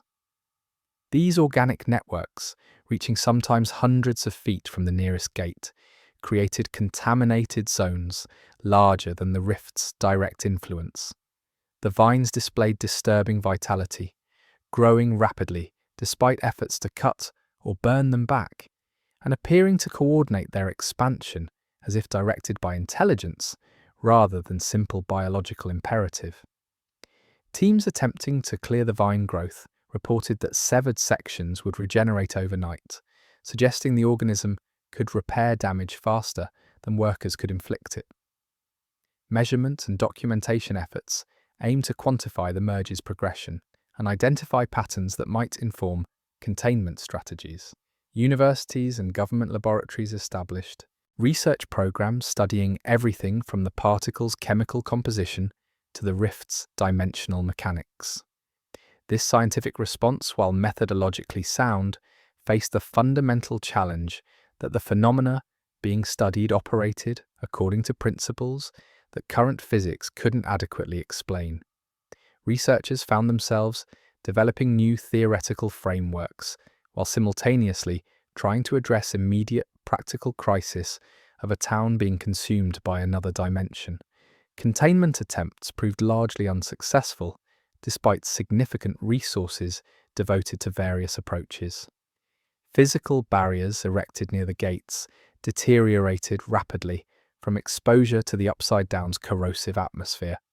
Chemical agents designed to neutralize the particles or retard vine growth achieved temporary results before the contamination adapted or simply overwhelmed the treatments.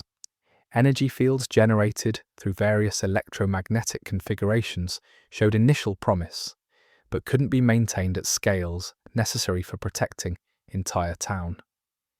Each failure taught researchers something about the merge's properties, but the accumulation of knowledge hadn't yet produced a viable solution for stopping or reversing the dimensional overlap.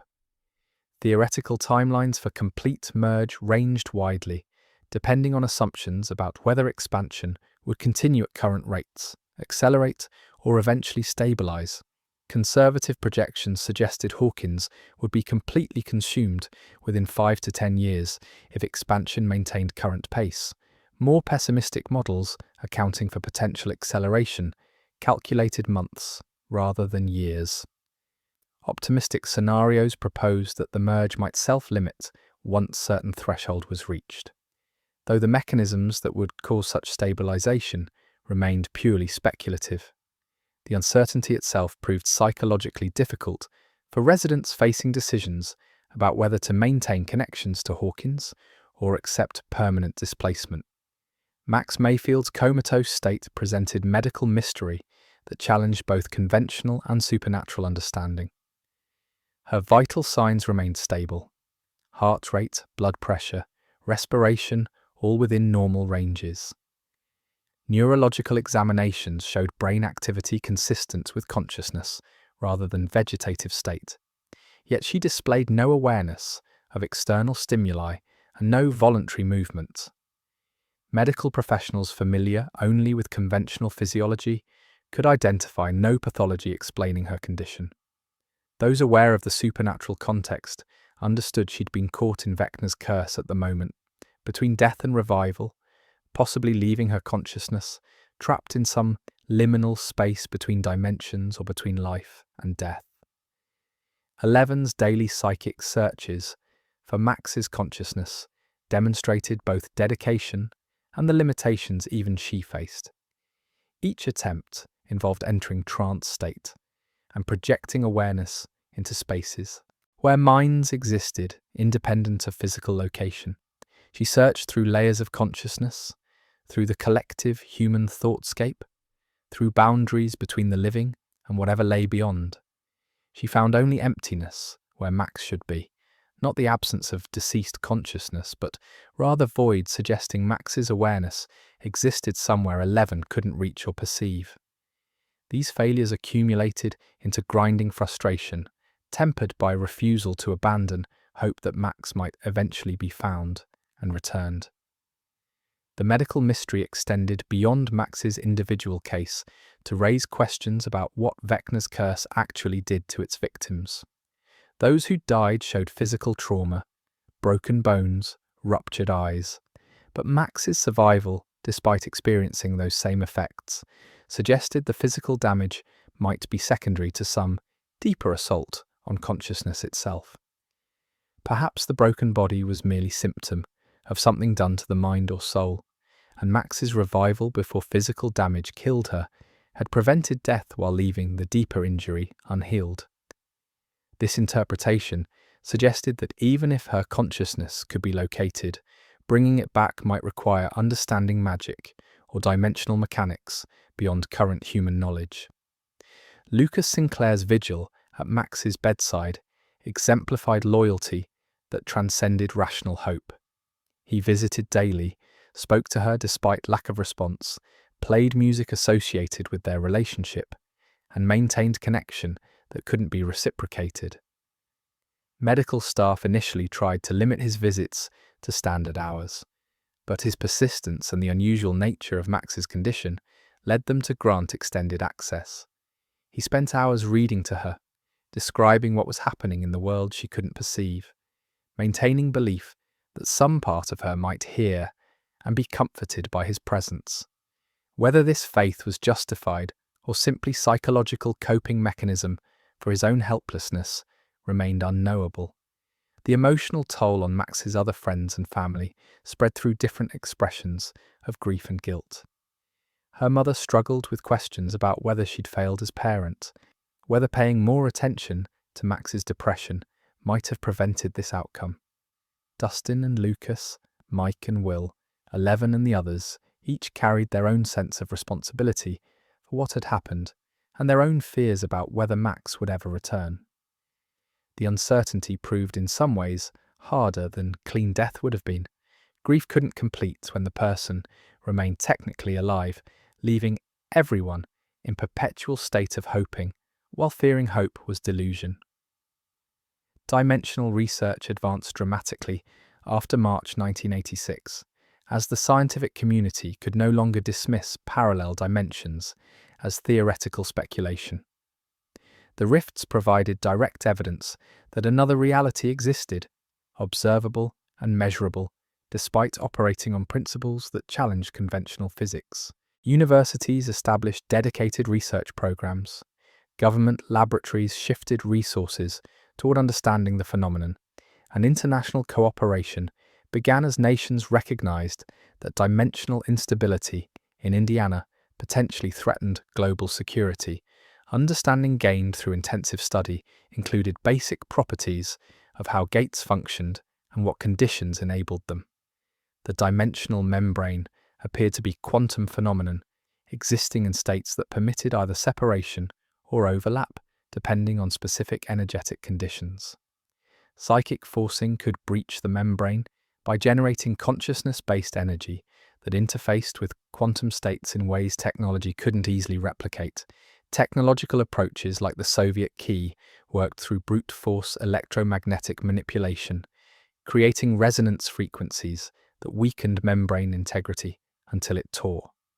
Both methods produced gates, but the differences in creation mechanism affected the resulting portals, characteristics, and stability. Membrane mechanics proved extraordinarily complex, involving mathematics that required new theoretical frameworks to express adequately. Researchers discovered that the barrier between dimensions wasn't uniform, but varied in strength across different locations. Areas like Hawkins, where previous breaches had occurred, showed permanently reduced membrane integrity. The dimensional fabric had been stressed and damaged, making it easier to tear again in those locations. This explained why both psychic and technological gate-opening attempts had succeeded in Hawkins, when similar efforts elsewhere would likely have failed. Technological applications of dimensional research remained largely theoretical, though several promising avenues emerged. Detection systems could identify thin spots in the membrane before they became critical, potentially providing early warning of spontaneous rifts, or identifying locations where artificial gate opening might be attempted. Monitoring equipment tracked the merge's progression more accurately than simple visual observation, quantifying expansion rates and contamination spread. Defensive applications, ways to strengthen the membrane or seal existing rifts, proved more elusive despite being the most desperately needed technology. Dr. Sam Owens continued serving as government liaison between the scientific community and those with direct experience of supernatural threats. His position required balancing official responsibilities against personal conviction that the young people who'd fought these threats deserved support rather than exploitation. Owens worked to ensure that research programs aimed at helping Hawkins and preventing future crises rather than weaponizing dimensional access for military advantage. His influence prevented worst impulses of those who viewed the rifts primarily as strategic opportunity, though competing interests within government and military hierarchies constantly pressured for more aggressive research agendas. International cooperation emerged fitfully as nations overcame initial reluctance to share information about security-sensitive topics. The Soviet Union's dissolution meant that Russian scientists who'd worked on the key project could share data without being accused of treason. European researchers contributed theoretical frameworks from their own fringe science programs. The collaboration remained imperfect, with classified information withheld and national security concerns limiting openness, but represented significant progress toward treating dimensional stability as global challenge requiring coordinated response. Theoretical physics underwent revolution as dimensional mechanics forced reconsideration of fundamental assumptions. The existence of parallel realities proved multiverse theories that had been pure speculation. The membrane's quantum properties suggested consciousness might play a larger role in physical reality than materialist frameworks had allowed. Space and time might be more fluid and multidimensional than 3 spatial dimensions and 1 temporal dimension could capture. These theoretical advances, while intellectually exciting for researchers, had limited, immediate practical application to the crisis of stopping Hawkins' consumption by the upside down. Ethical questions permeated dimensional research as the possibility of eventual human access to other dimensions raised profound moral concerns. Should humanity attempt to travel to parallel realities once the technology became available, or would such exploration inevitably lead to catastrophes like Hawkins had experienced? If access became possible, how should it be regulated to prevent military exploitation or corporate profiteering from dimensional resources? Did beings native to other dimensions have rights that humans should respect, or could those realms be treated as territories to be claimed and exploited? These questions admitted no easy answers, yet decisions made in coming years might determine whether humanity's relationship with the multiverse would be characterized by cooperation or conquest. Vecna's fate remained the greatest source of uncertainty and anxiety for those who'd fought him. His body had fallen from the Creel house and disappeared into the dimension below, leaving no remains to confirm. Death. This absence of definitive evidence meant that his survival remained possible, perhaps even likely. Those familiar with his capabilities understood that someone who'd spent 7 years transforming himself through supernatural power might possess forms of existence that transcended simple life or death categories. He might have merged with the dimension entirely, distributing his consciousness throughout the upside-down's hive mind in ways that made him simultaneously everywhere and nowhere, impossible to kill because he no longer had single location that could be attacked. The Mind Flayers' continued existence in the Upside Down strongly suggested that Henry Creel's consciousness persisted in some form, the shadow entity that Will's spider sense could still detect, the coordinating intelligence that directed the dimension's organisms, the presence that made the Upside Down feel actively malevolent rather than merely hostile. All these indicated that the consciousness Henry had imposed on that realm remained intact. Whether this meant Vecna survived as individual being or had transcended individuality to become something distributed and eternal remained unclear, but either possibility suggested that the threat he represented hadn't been neutralized through the physical assault on his body. Will Byers' spider sense provided the only reliable detection system for Vecna's presence, and Will's consistent reports that he could feel something watching from the upside down supported theories of the entity's survival. This residual connection between Will and the dimension, legacy of his possession, and time in that realm made him uniquely valuable as early warning system, while simultaneously marking him as potentially vulnerable to future attacks. The burden of carrying this awareness, of constantly sensing the malevolence beyond the dimensional barriers, took psychological toll that his friends and family tried to support but couldn't truly share. Possibility that Vecna had reconstituted or could reconstitute himself created strategic nightmare scenario. If he'd merged with the dimension at quantum level, becoming one with its fundamental structure, then killing him might require destroying the entire upside down, an objective that could be beyond human capability regardless of technological advancement.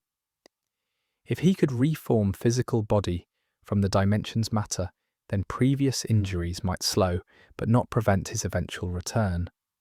The uncertainty forced those responsible for defending against supernatural threats to maintain readiness, without knowing whether the enemy still existed in defeatable form.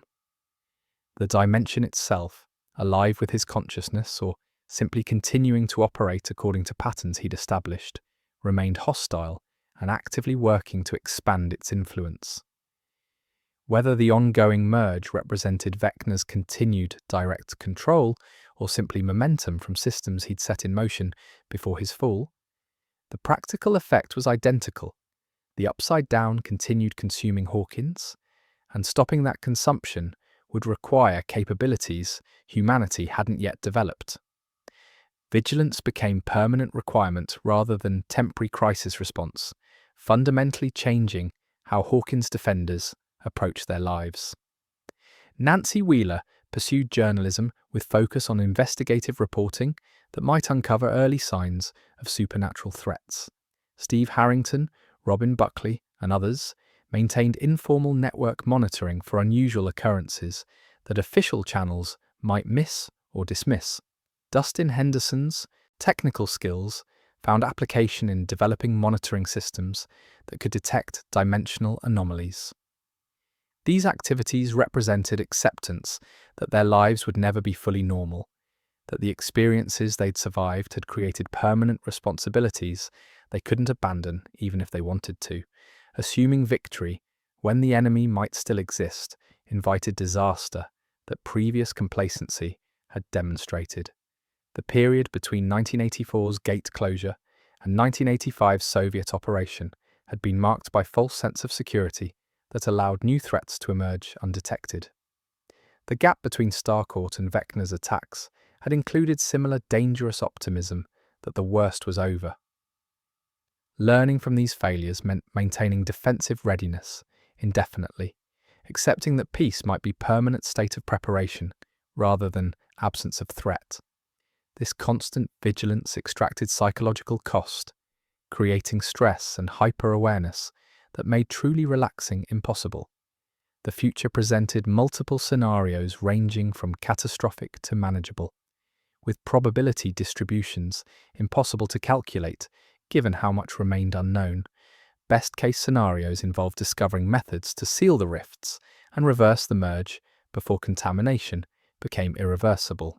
This would require breakthroughs in dimensional mechanics and likely 11's enhanced abilities to psychically force closure, as technological approaches had yet to succeed even at small scale. Even successful sealing wouldn't eliminate the Upside Down or destroy Vecna if he survived, merely restoring separation that might prove temporary if future breaches occurred.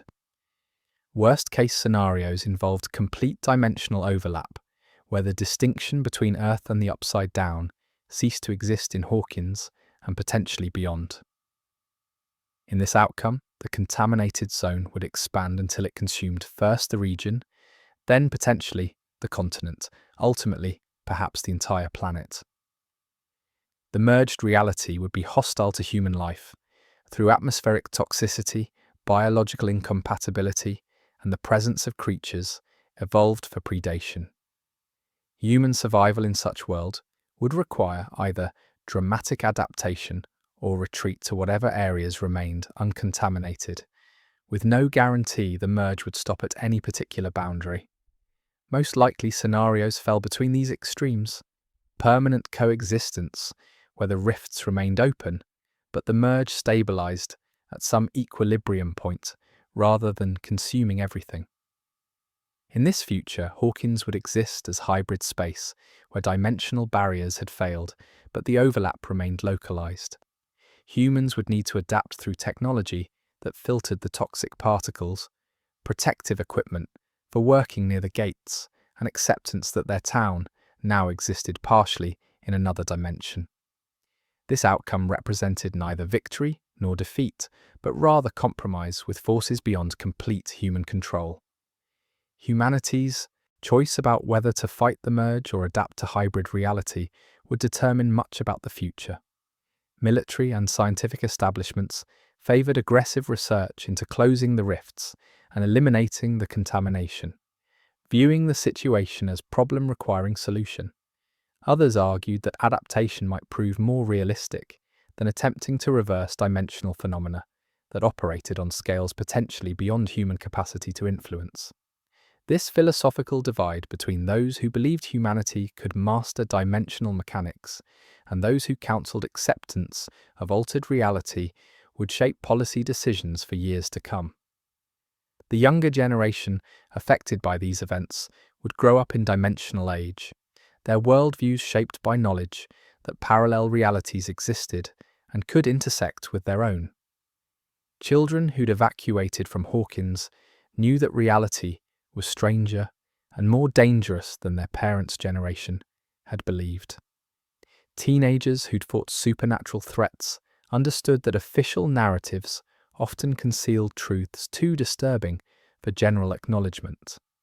This generation would approach the world with different assumptions about what was possible and what threats might emerge, potentially making them better prepared for whatever came next or simply traumatized by exposure to horrors that childhood should be protected from. Technological evolution, incorporating dimensional understanding, promised capabilities previous generations couldn't have imagined, though whether these would ultimately benefit or harm humanity remained uncertain. Travel between dimensions, if achieved safely, would open literally infinite possibilities for exploration and resource acquisition. Communication across dimensional barriers could connect parallel versions of Earth, though the implications of such contact staggered imagination.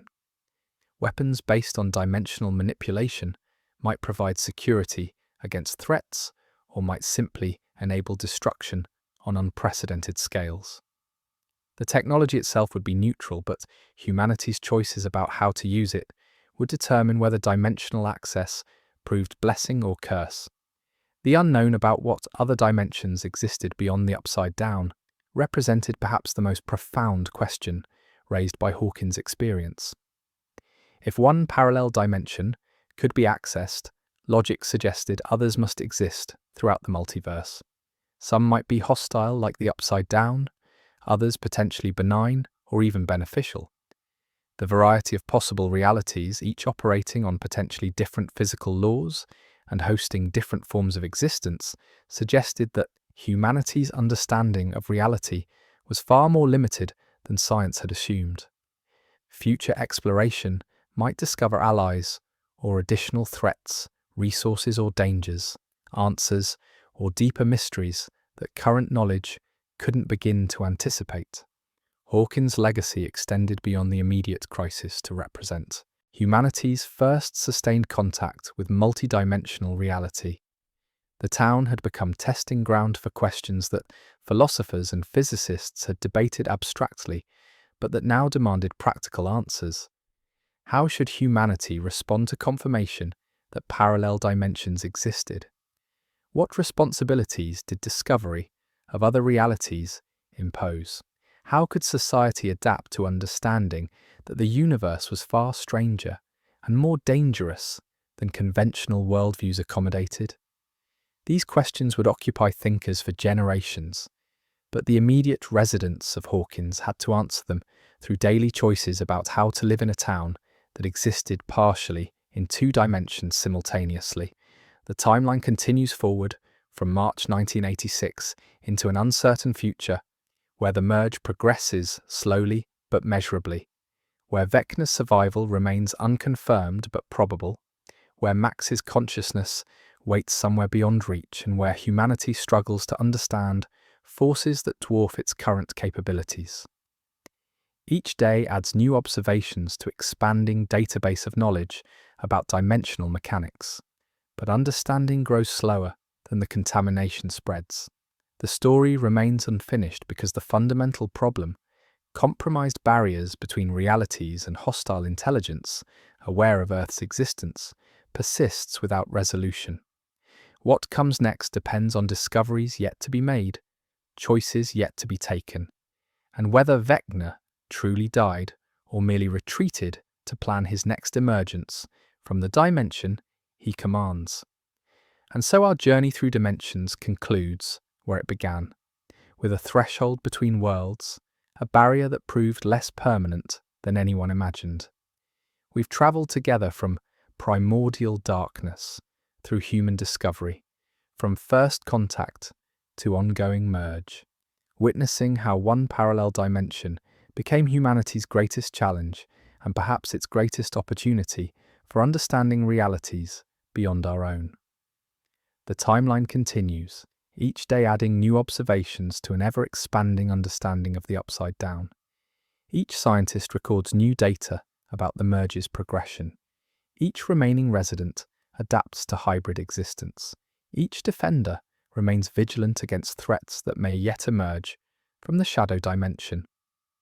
The story remains unfinished because the gates still stand open, because Vecna's fate remains uncertain, because Max's consciousness waits somewhere beyond our reach, and because the fundamental question, whether humanity can coexist with another dimension or must find ways to restore separation, awaits answers that time alone will provide. As you drift towards sleep, dear listener, let this strange history remind you that reality holds more mysteries than certainty, more questions than answers, and more possibilities than our conventional understanding allows. The upside down exists not as fiction but as proven reality of our universe's dimensional complexity, a reminder that the world is far stranger and more wondrous than we often acknowledge in daylight's comfortable rationality. Sweet dreams, dear listener. May your sleep be undisturbed by visions from other worlds, your rest be peaceful despite knowledge of parallel realities, and your tomorrow bring you safely through whatever dimensional thresholds you may encounter. The story continues beyond tonight's telling, but for now, let the timeline rest, and rest yourself within the comfort of this singular dimension we call home. Good night.